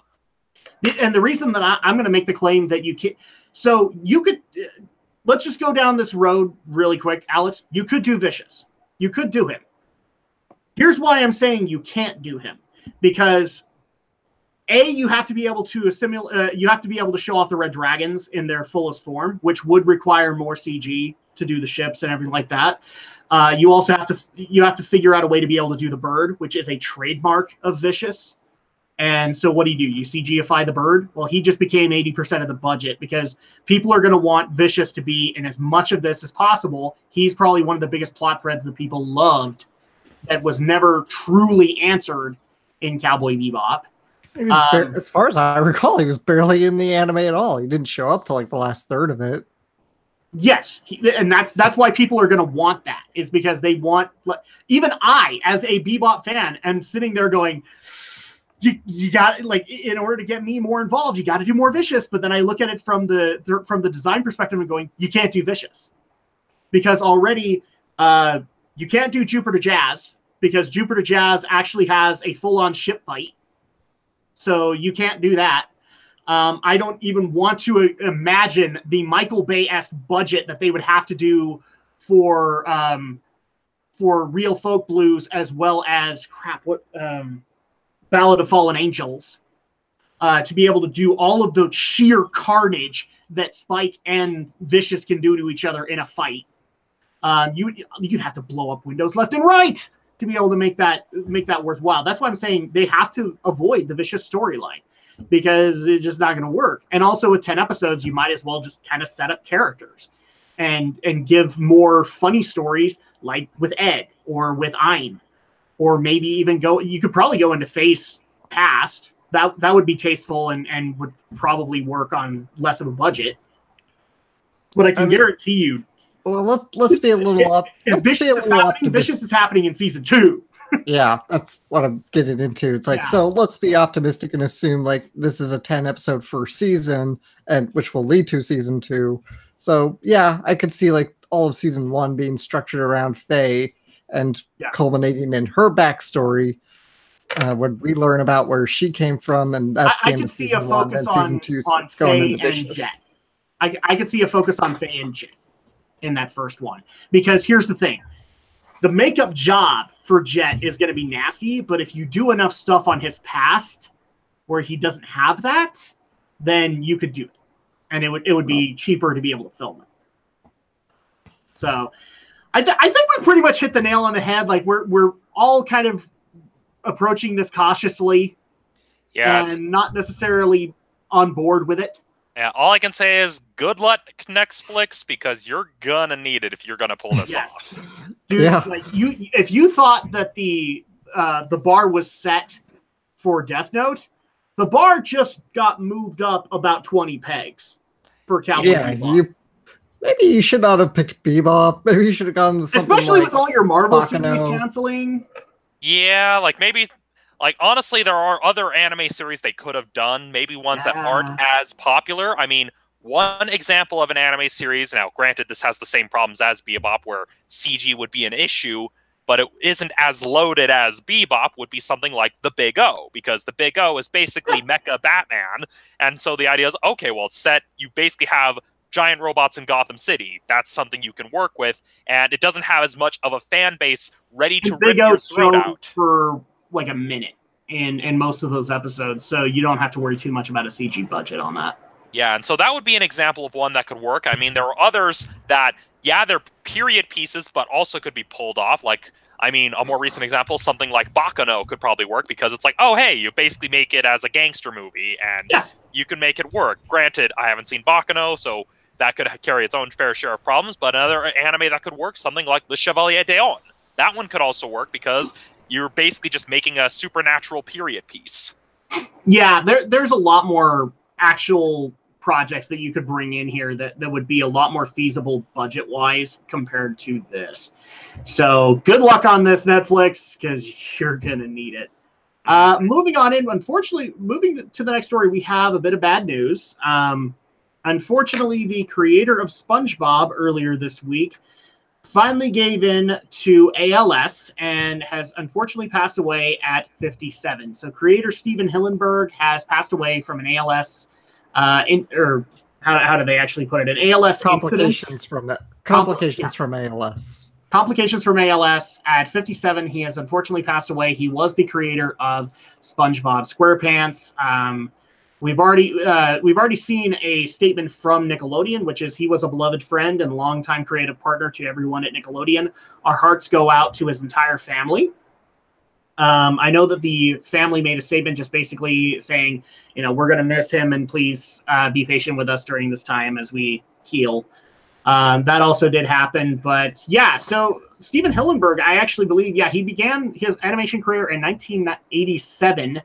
And then also was able to earn a Master of Fine Arts in 1992. He's been able to work on various animated shorts, including Wormholes, and eventually made his way to Nickelodeon, where he eventually became the creator of SpongeBob SquarePants, which is probably his most beloved franchise, or his most beloved animation that he's worked on. Yeah, and this is after a career as a marine biology teacher at the Orange County Marine Institute, which is why it is set in the bottom of the sea, because, well, he knew his stuff about ocean life, and that was what led to his interest in animation, was creating shorts and animations he would use to teach his classes.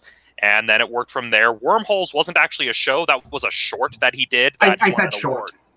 Yeah, and then he got his foot in the door with Rocko's Modern Life, and that's how he got his way in. And so, yeah, he had a pretty storied life, and considering the fact that we're still getting new episodes of SpongeBob SquarePants to this day. I mean, I was a kid when that show came out. That's how old this show is. And so it's a case of how many movies have we gotten of SpongeBob? 2 movies. We got two film adaptations, and how many we're getting another one soon. Nickelodeon film adaptations? Like 3 or 4, I think. They were like Nickelodeon kind of, I don't know, it's kind of like, are they TV movies, are they specials? It's always kind of weird. Yeah, because I know we've got 2 theatrical films with a 3rd on the way in 2020, and then you've got the numerous specials. The fact that SpongeBob is literally a balloon at the Macy's parade every year is a testament to how ubiquitous SpongeBob has become. That's the word of the week. Was he there his first year? I'm not sure. I could have sworn it was like his second year when SpongeBob showed up in the Macy's parade. Yeah, I'm not sure. I know the way that I understand it, that first season didn't garner as much popularity as a lot of people make it out to be. It was the second season that did it. Yeah, it took a while for that show to pick up a lot of steam, but then when it did, it did. Yeah, but if people are already thinking okay, well, this is a sad thing, what are the fans doing? Well, we have that answer for you guys, as there is an active change.org petition that currently is sitting at 40,000 signatures. People might remember an old SpongeBob episode where Squidward tries to create his own marching band, and eventually they play what is it called? The Bikini Bottom Bowl? It was the Bubble Bowl. The Bubble Bowl, where they basically, as a marching band, sang a halftime song for a football game. And the song was called Sweet Victory. And so the Change.org petition is asking at this year's Super Bowl, in honor of Steven Hillenburg, that there be a live performance of Sweet Victory. They didn't necessarily, I've double-checked the Change.org petition. They didn't specify if it was the original artist that made Sweet Victory or if it just could be an adaptation from, insert band here. I would actually say it should be the original people. If you could at least get the original vocals artist to sing it, that would be pretty awesome. But really quick, so along with the passing of Steven Hillenburg, do we think that this petition is going to get seen by anybody at the Super Bowl? Well, let me answer your question with a question. Who actually cares about Change.org petitions? Damn it, Romney, you answered my question. Well, again, there have been a few successful ones, but that's another story. Yeah, I don't know. It's possible. They're few and far between, though. I think it's a long shot, but at least Sweet Victory, I feel like would have a remote chance. That should have been at the Super Bowl. Let's just be honest here. That song should have been at the Super Bowl by now. It's not. I mean, if you were asking for the movie song Goofy Goober, then I'd say, yeah, not going to happen. But Sweet Victory is a long classic, and I think I wouldn't be surprised to hear it come to the Super Bowl, even just because it's a good Super Bowl song. I mean, I don't know, if you're gonna get fucking Lady Gaga to perform at the Super Bowl, the most manly of sports, and you get Lady Gaga, you can get Sweet Victory. That's what I'm actually worried about, is if they do and this is one thing that I'm gonna say, don't do this. They're gonna have an adaptation of Sweet Victory, and it's gonna be like Lady Gaga or Beyonce singing it.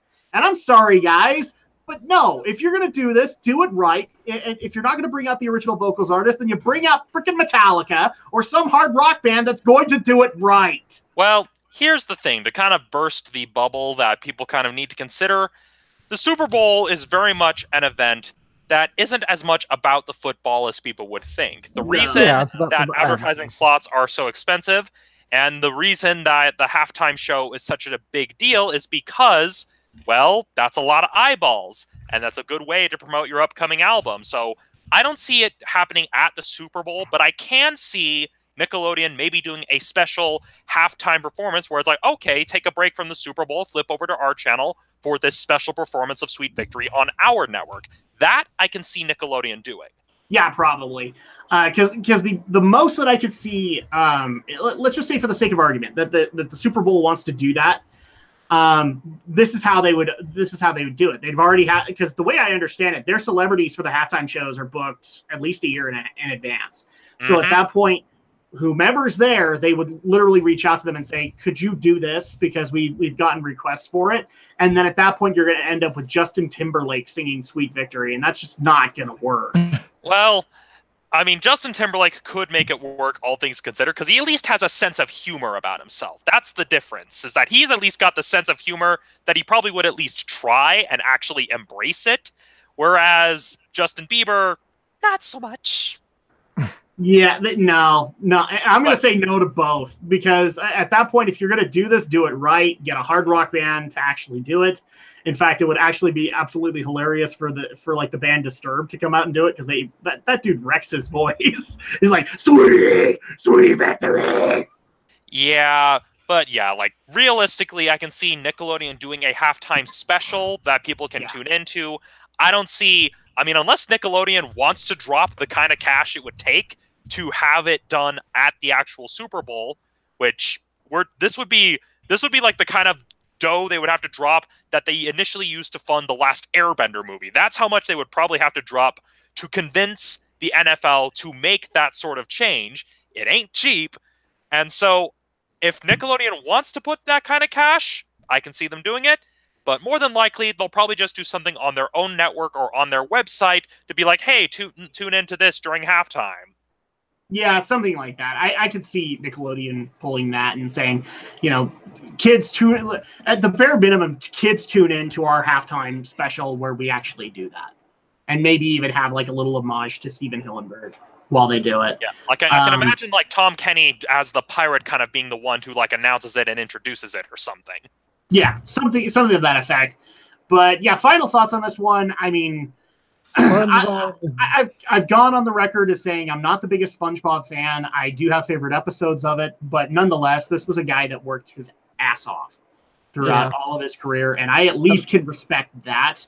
And so at that point, I'm sorry to see you go, Steven. I am sorry to hear that it was yet another casualty of ALS, but thank you so much for all of the awesome memories that you gave us. Yeah. And the fact that he was still working because he came back to the show as executive producer after so many years of being out of the game, and still worked pretty much up to his death here. He was dedicated to his show, to his craft. And, well, we have thousands and thousands of dank memes to now enjoy. And I'm going to go watch some According to SpongeBob videos after this. Yep. Romney, final thoughts? Well, I mean, what can be said? The guy made a TV show that has lasted over 20 years. Wow, I'm old. And I'm old too. It's just you've been there from day one.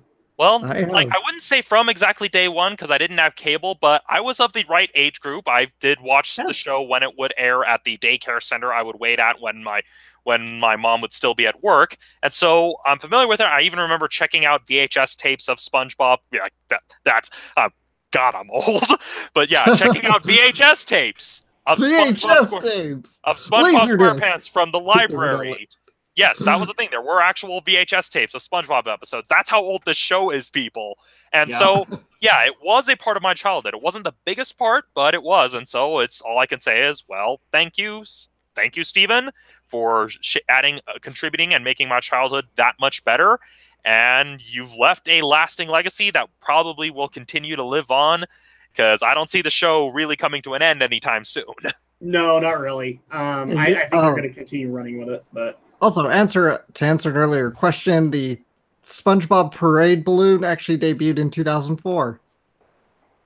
So, wow, 14 years. The show debuted in 1999, so that would have been a couple of years after. Yeah. So right at the heart of SpongeBob's popularity was when it hit. Yeah, about the time of the movie, too. Oh, the first movie? Yeah, actually, that makes sense. Yeah. So, moral of the story is, we're all really, really old.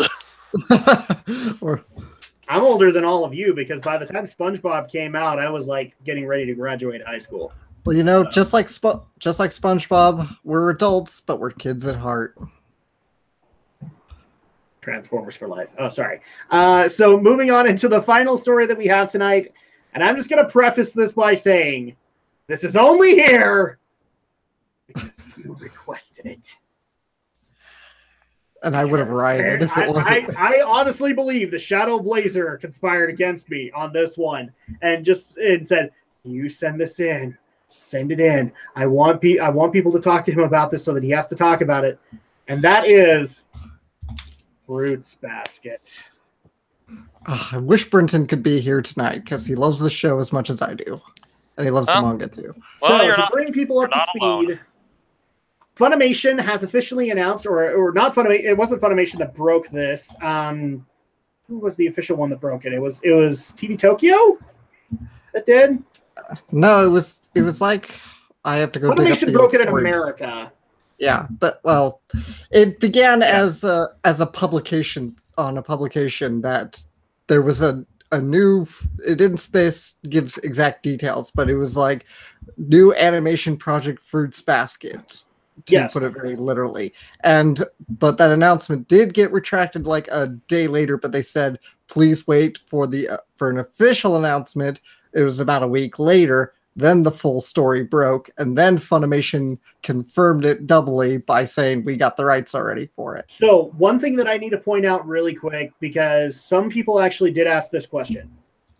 This is not season 2. For some reason, people thought this was season 2. It's not. No. What this is this is a from the ground up reimagining of Fruits Basket, but based on the manga Fruits Basket. Yeah. So unlike the original one, which was loosely based, but because of, other constraints, they couldn't do that. Yeah. So basically, it's the Sailor Moon Crystal equivalent of Fruits Basket, where it's like, we're just going to take the manga and readapt it. The example that I would give to a lot of people is the original Fruits Basket is Full Metal Alchemist 2003. This is Full Metal Alchemist Brotherhood, actually based on the manga. And from what I understand, it's going to go through to completion, right, Alex? It's going to finish the story. That's the plan. And it's also going to incorporate elements that the original series never incorporated. So it's going to be a full-on reimagining as told by the manga. As far as creator involvement, from what I can tell, there is no creator involvement. The original creator as well as the anime director are not involved. It's a whole new director who has acquired the rights, and they're doing it. Well, the original creator did issue some requests when the company that is producing the anime made like kind of approached them about doing the project, where she specifically asked for them to bring in a new staff to redesign the characters because she didn't like the artwork that she produced in the time in which she was creating Fruits Basket. And so she has some involvement, but only as much involvement as really any other mangaka would be with an adaptation of their work. And so it's not that she's completely uninvolved. She's present, and she does still have a place on the committee, but it's very much a case of she made the demands of, hey, you guys kind of have free reign here to redesign the characters because I didn't like the art. It's not like we're J.K. Rowling, who's very adamantly involved in the Wizarding World stuff. We're not talking that level of involvement here. Director still has final say over the creator. Yeah, in her case, she basically said like she wanted it to be completely done by a whole new team. She basically wanted a version of Fruits Basket that would be completely different from the anime at first, so that way it's basically same story, much more fresh coat of paint. And like we said, the U.S. announcement was made officially by Funimation, and they actually also announced that along with it that it will be streaming on the Funimation Now app. I believe it's also going to be doing some kind of a simulcast, but I don't think it's with Funimation. I think it's specifically with Verve. Not Verve, because Funimation ended their partnership, I think. Yeah, it would have to be on Funimation, probably. It would the simulcast would probably need to be on Funimation. Yeah, looking at it, it looks like it is going to be streaming there. Yeah, so it's debuting in 2019. Funimation's going to be streaming it as part of their simulcast deal on Funimation Now, and they've also confirmed Funimation has the home video rights for the new Fruits Basket project. Yes, and the other thing that a few of you actually reached out to me is, since it's Funimation that's dubbing it, or that is announcing it, are they going to be the ones dubbing it? They actually have made an official announcement on that, which is just basically they're going to go painstakingly as hard as they can to bring back as much of the original cast as they possibly can to reprise their roles. Here's the thing, though. Some of those people either don't work in voice acting anymore or have moved on to other projects or onto other companies. So they'll do their best, but they can't guarantee anything. One in particular I want to point out to everybody is Laura Bailey. Laura Bailey comes back to do Dragon Ball Super, and that's about it. So I have a feeling that when she comes back to do the Broly dub, she'll probably get pushed, but I don't know if that necessarily means she'll do it. And another good example is that don't expect Aaron Dismuke to come back to voice young Akito. I mean, he wants to come back to voice the grown-up. Yeah, he was the young. Really? Because I know, like, it was in one of the commentary tracks of Full Metal Alchemist. It was in a flashback scene where he did the voice of a young. No, he's right, Alex. He was young. Yeah, you're right.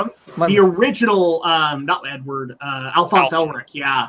Yeah, because that was his first role. It was a flashback scene where it was a young Akito that Aaron did the voice of. I forgot about. But like a big question that a lot of people have been asking me specifically is, we already know that Justin Cook and John Bergmeyer, along with Chris Sabat, have kind of moved more into producer roles and into directing roles within Funimation. So much so that Cook and Bergmeyer, they take on roles in certain projects. For example, Justin Cook has a voice acting role in My Hero Academia, but they're mostly behind the scenes now, and so a lot of people would like to see them reprise their roles in Fruits Basket, and that's another one where it's up in the air. Especially another factor to consider is that the voice choices do have to still be approved by the production committee in Japan, and that's another case of what if Takaya says no, let's have the voices be different too. I mean, I'm not sure if she would actually care. From what I understand, Takaya is already approving, of Funimation doing what they're doing right now, but that could change too. That's the other thing that could possibly happen. Yeah, and so there's a lot of factors that come into localizing an anime, and especially it also just depends, since we don't even know all the details yet. We're not even sure if the original voices will work for what they're going for in this new adaptation of Fruits Basket, given that voice actor continuity has more or less already been broken on the Japanese side. I can already tell you, just given the art that they've given us, John Bergmeyer returning back to play Shigure would probably work. Laura Bailey returning to play Toru would probably work. What I'm more guessing is that they will probably want to recast Laura's role and give it to somebody else, which would be a crying shame because I can't really picture anybody else playing that role. But given that Laura's pretty much she's got a solid contract with Blizzard. She's got various video game gigs that she's doing now. She even does some stuff for some cable television now. It's a little bit more difficult to bring her in. That's why I'm saying, like, if they did it, they would probably approach her on it when she goes in to do the dub for Dragon Ball Super Broly, because I know that Trunks is confirmed in that. So she'll probably come back to do that, or they'll approach her on it then. But whether or not she can, that's the thing. Yeah, especially considering that this is a series, and that's because a movie is one sort of commitment, and with a minor character like young Trunks, the appearances in Super may be limited, and that's something that can be worked around. But having her voicing the main character, that could be harder to fit in the schedule. Correct me if I'm wrong. Have they dubbed the Tournament of Power yet? I have no idea, but at least the arcs leading up to it, because Trunks is in a few of those episodes, so that would probably be another good time to bring her in to do it. Well, considering that that at least I know Sean Schemmel and Chris Sabat have explained that by the time Super Broly comes out in the US, the dub on Toonami will be through the full Tournament of Power. They basically said that the delay was specifically so that the US airing of Super could run through the whole series, and then people could go watch Super Broly. Okay, then that answers my question. They've done it. Yeah, and so... And again, it's another thing to consider is that Trunks is a minor character, whereas Toru's the main character. Yes. That's another... That's and the other thing that people also need to consider is that there are a lot of feature actresses there in Funimation right now that they might want to highlight more than Laura. Laura is already getting plenty of spotlight in the other projects that she's doing.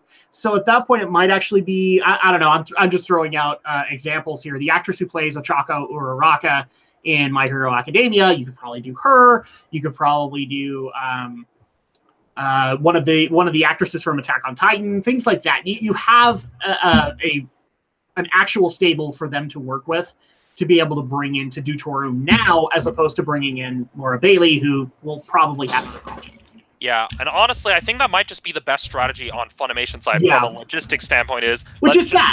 Yeah, because in my opinion, honestly, it would probably be better if they just made a clean break and just went, okay, we're just recasting all the voices rather than trying to bring everyone back. Because, like you've said, people have either moved on to other industries or other positions, or are just not voice acting anymore, or some of them don't even work with Funimation anymore.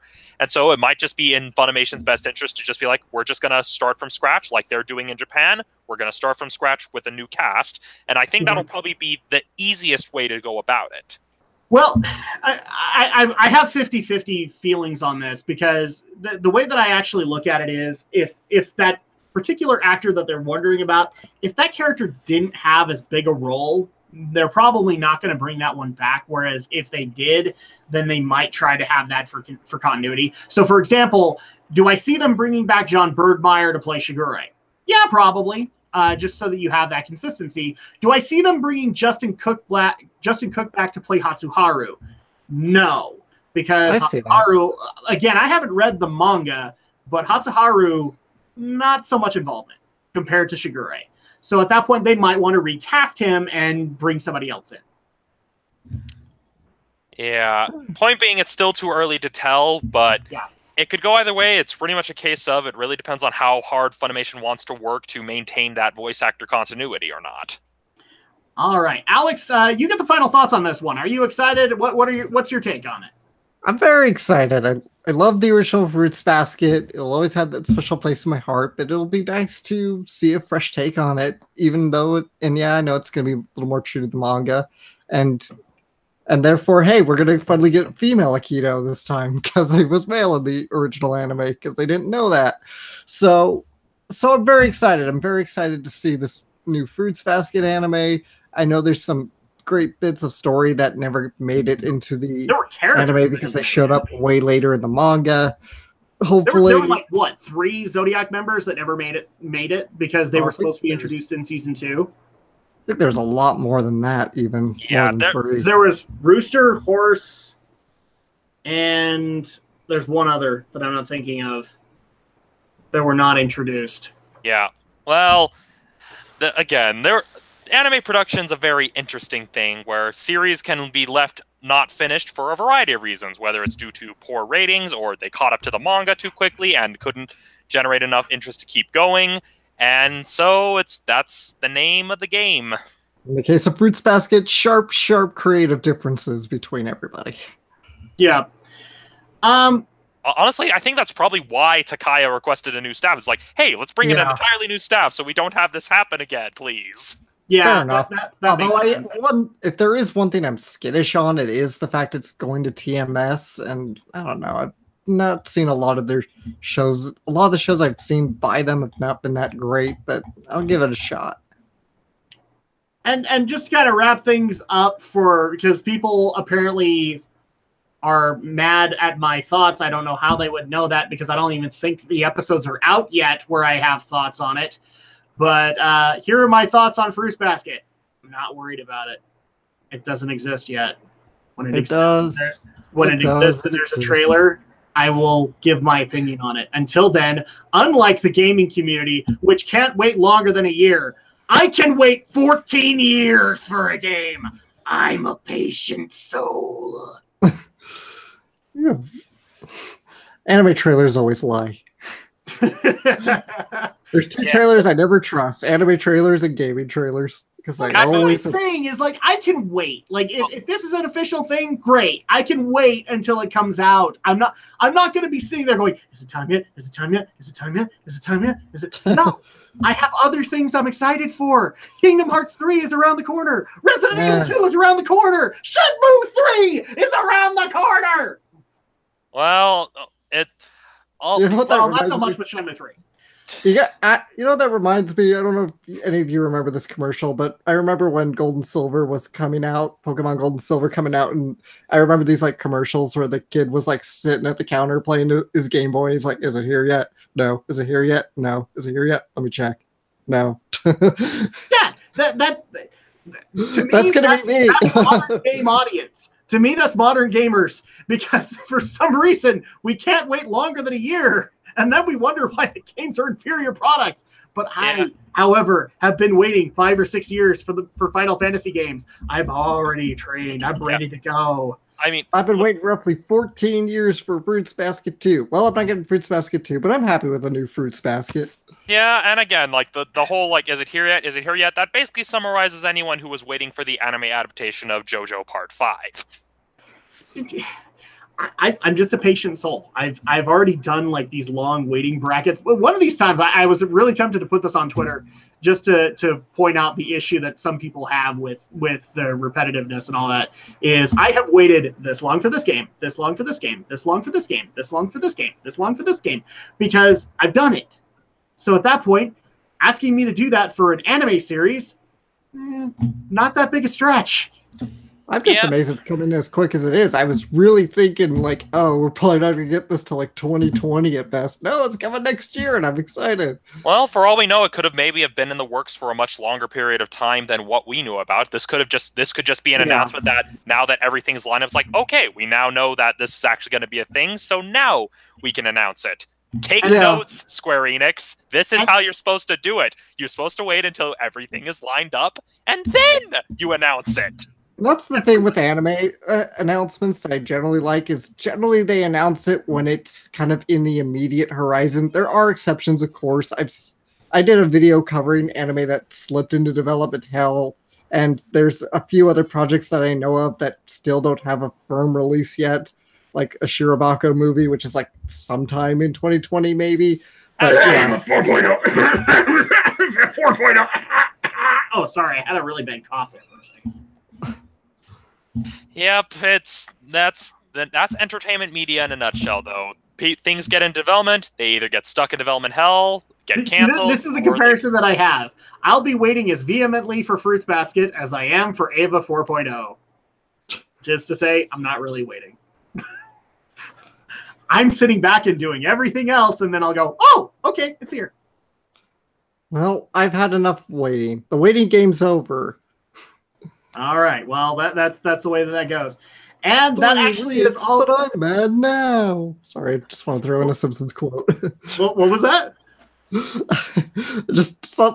wanted to throw in a Simpsons quote when Homer's trying to buy a gun, and he's like, "Oh, there's a 3-week waiting period. 3 weeks, but I'm mad now." Yes, yes. So that unfortunately is all the stories that we had tonight, and we're almost out of time. So let's go ahead and wrap things up for the evening. If people want to be able to reach out to us and ask for our additional opinions on the stories that we covered, or maybe the stories that we didn't cover, or actually go and check out the content that we worked so hard to be able to put in people's hands, Alex the Shadow Blazer, how do they do that for you? You can find me here on YouTube. Shadowblazer 3000 is my channel, and I do anime-related content. Excited to announce I'm doing the 12 days of anime, but as it's looking, it might just be like 8 or 9 days. We'll see if I can have enough content to fill 12. I'm on social media, 12 days of it. Not 12 days of anime, but yeah, look for them there. He runs the 12 days of anime. He is the silent backer. The 12-day on social media, on Twitter, at AlexJShort is my handle. Also, just as a heads up for everybody, I did put out a video late last night. It's a quick vlog on Mamoru Hosada's newest film, Mirai, which I went and saw in the theaters last night. Really enjoyed it. Really want to also give it to Drac to watch, because I think he'll really, and my sister too, because I think you both as parents will really, really appreciate this movie. So check out my new vlog. It has a spoiler-free part, and then it goes into spoilers later, and I tell you exactly where it is if you listen to the whole video. So check out my vlog of Mirai, everybody. I'm just going to say this for the record. It goes to the back of the line. No, and your sister has other movies she wants to see. Well, I'm gonna sit you both down, and I'm gonna make you watch it. You better offer babysitting with that, my friend. I'll get my parents to do it. Aha! Steve Romney, how do people get a hold of you? Well, you can always find me under my handle, Studio Ghost Utah. That is my handle both on YouTube and on Facebook. And yes, I actually uploaded something this time. So if you want to actually watch the most recently released Monster Clash discussing Resident Evil, that is where you can find it. I am also on Instagram under Ronnie Does Art, which has gone from being bagels and cats to basically being behind-the-scenes photos of my videos and other stuff that I decide to work on and put myself through because I'm a masochist, apparently. And if you want to get a hold of me, the best way would be through my Twitter account. I am at Ronnie Reviews on Twitter. That is the best way to send me suggestions, send me things you want me to discuss or look at. Seriously, Adam has 2 kids. You literally saw him discussing babysitting arrangements. So let's give the guy a break. If he wants to send something to me, send it to me on Twitter. So once again, Studio Ghost Utah on YouTube and Facebook, at Ronnie Reviews on Twitter, at Romney Does Art on Instagram. And as for this week's Romney's recommendation, I'm going to keep it nice and short, but one of the games I was playing on my Switch once I finished, not wanting to cry my eyes out after working on the Resident Evil video, is a little game called Battle Chef Brigade. It is basically part puzzle game, part action brawler, part RPG, set in a fantasy world where people have learned how to cook the various fantasy monsters into dishes, and thus creating a new profession of battle chef. And character, she rises up the ranks in the proving tournament to earn a spot in the Battle Chef Brigade. It is a really fun game. It's available on multiple platforms, so PS4, Switch, Steam. There's many ways to play it. I highly recommend it. It was only $20 when I got it. I think it's still at that price now. It's a really good game, so that's this week's Romney's recommendation is Battle Chef Brigade. Just like to point out for the record, round of applause. We finally have everybody here who has a Switch. It wasn't just me and Brenton. Now everybody has a Switch. Now we just need to combine them all into the space shuttle, and we're good. Yeah. I still have I still have one guy actually saying he'll make like a space shuttle dock and just give it to Alex so that he could charge it in the space shuttle. Now, see, here's what we need to do. We need to get like the colored skins, and then we bring all of our Switches together like the lions. All right, that would be pretty funny. I would love that. All right, if you guys want to be able to get a hold of me, the best way to be able to reach out to me is on Twitter at Drac2326. That's the best place to be able to get questions answered, everything like that. Or you can check out my YouTube channel, which covers game reviews, covers Let's Plays, covers a wide variety of geeky content. And I'm also happy to announce that I will also be taking part in the 12 Days of Anime in a very much more limited capacity, where Alex is probably planning on 7 or 8 videos. I am probably planning on 2 or 3. So at that point, you guys can look forward to that very soon. In fact, I'm also happy to announce that the next Why We Geek podcast will be in conjunction with the 12 Days of Anime, so you guys can look forward to that very soon. And if you want to be able to follow the podcast directly, the best way to be able to do so is support our RSS feed by going to geekyweek.podomatic.com or looking up the Geek News, Reviews, and Opinions podcast, or GNRO podcast, on iTunes or Google Play for Android users. You could also support us on social media, which is under the exact same tagline for Twitter and Facebook.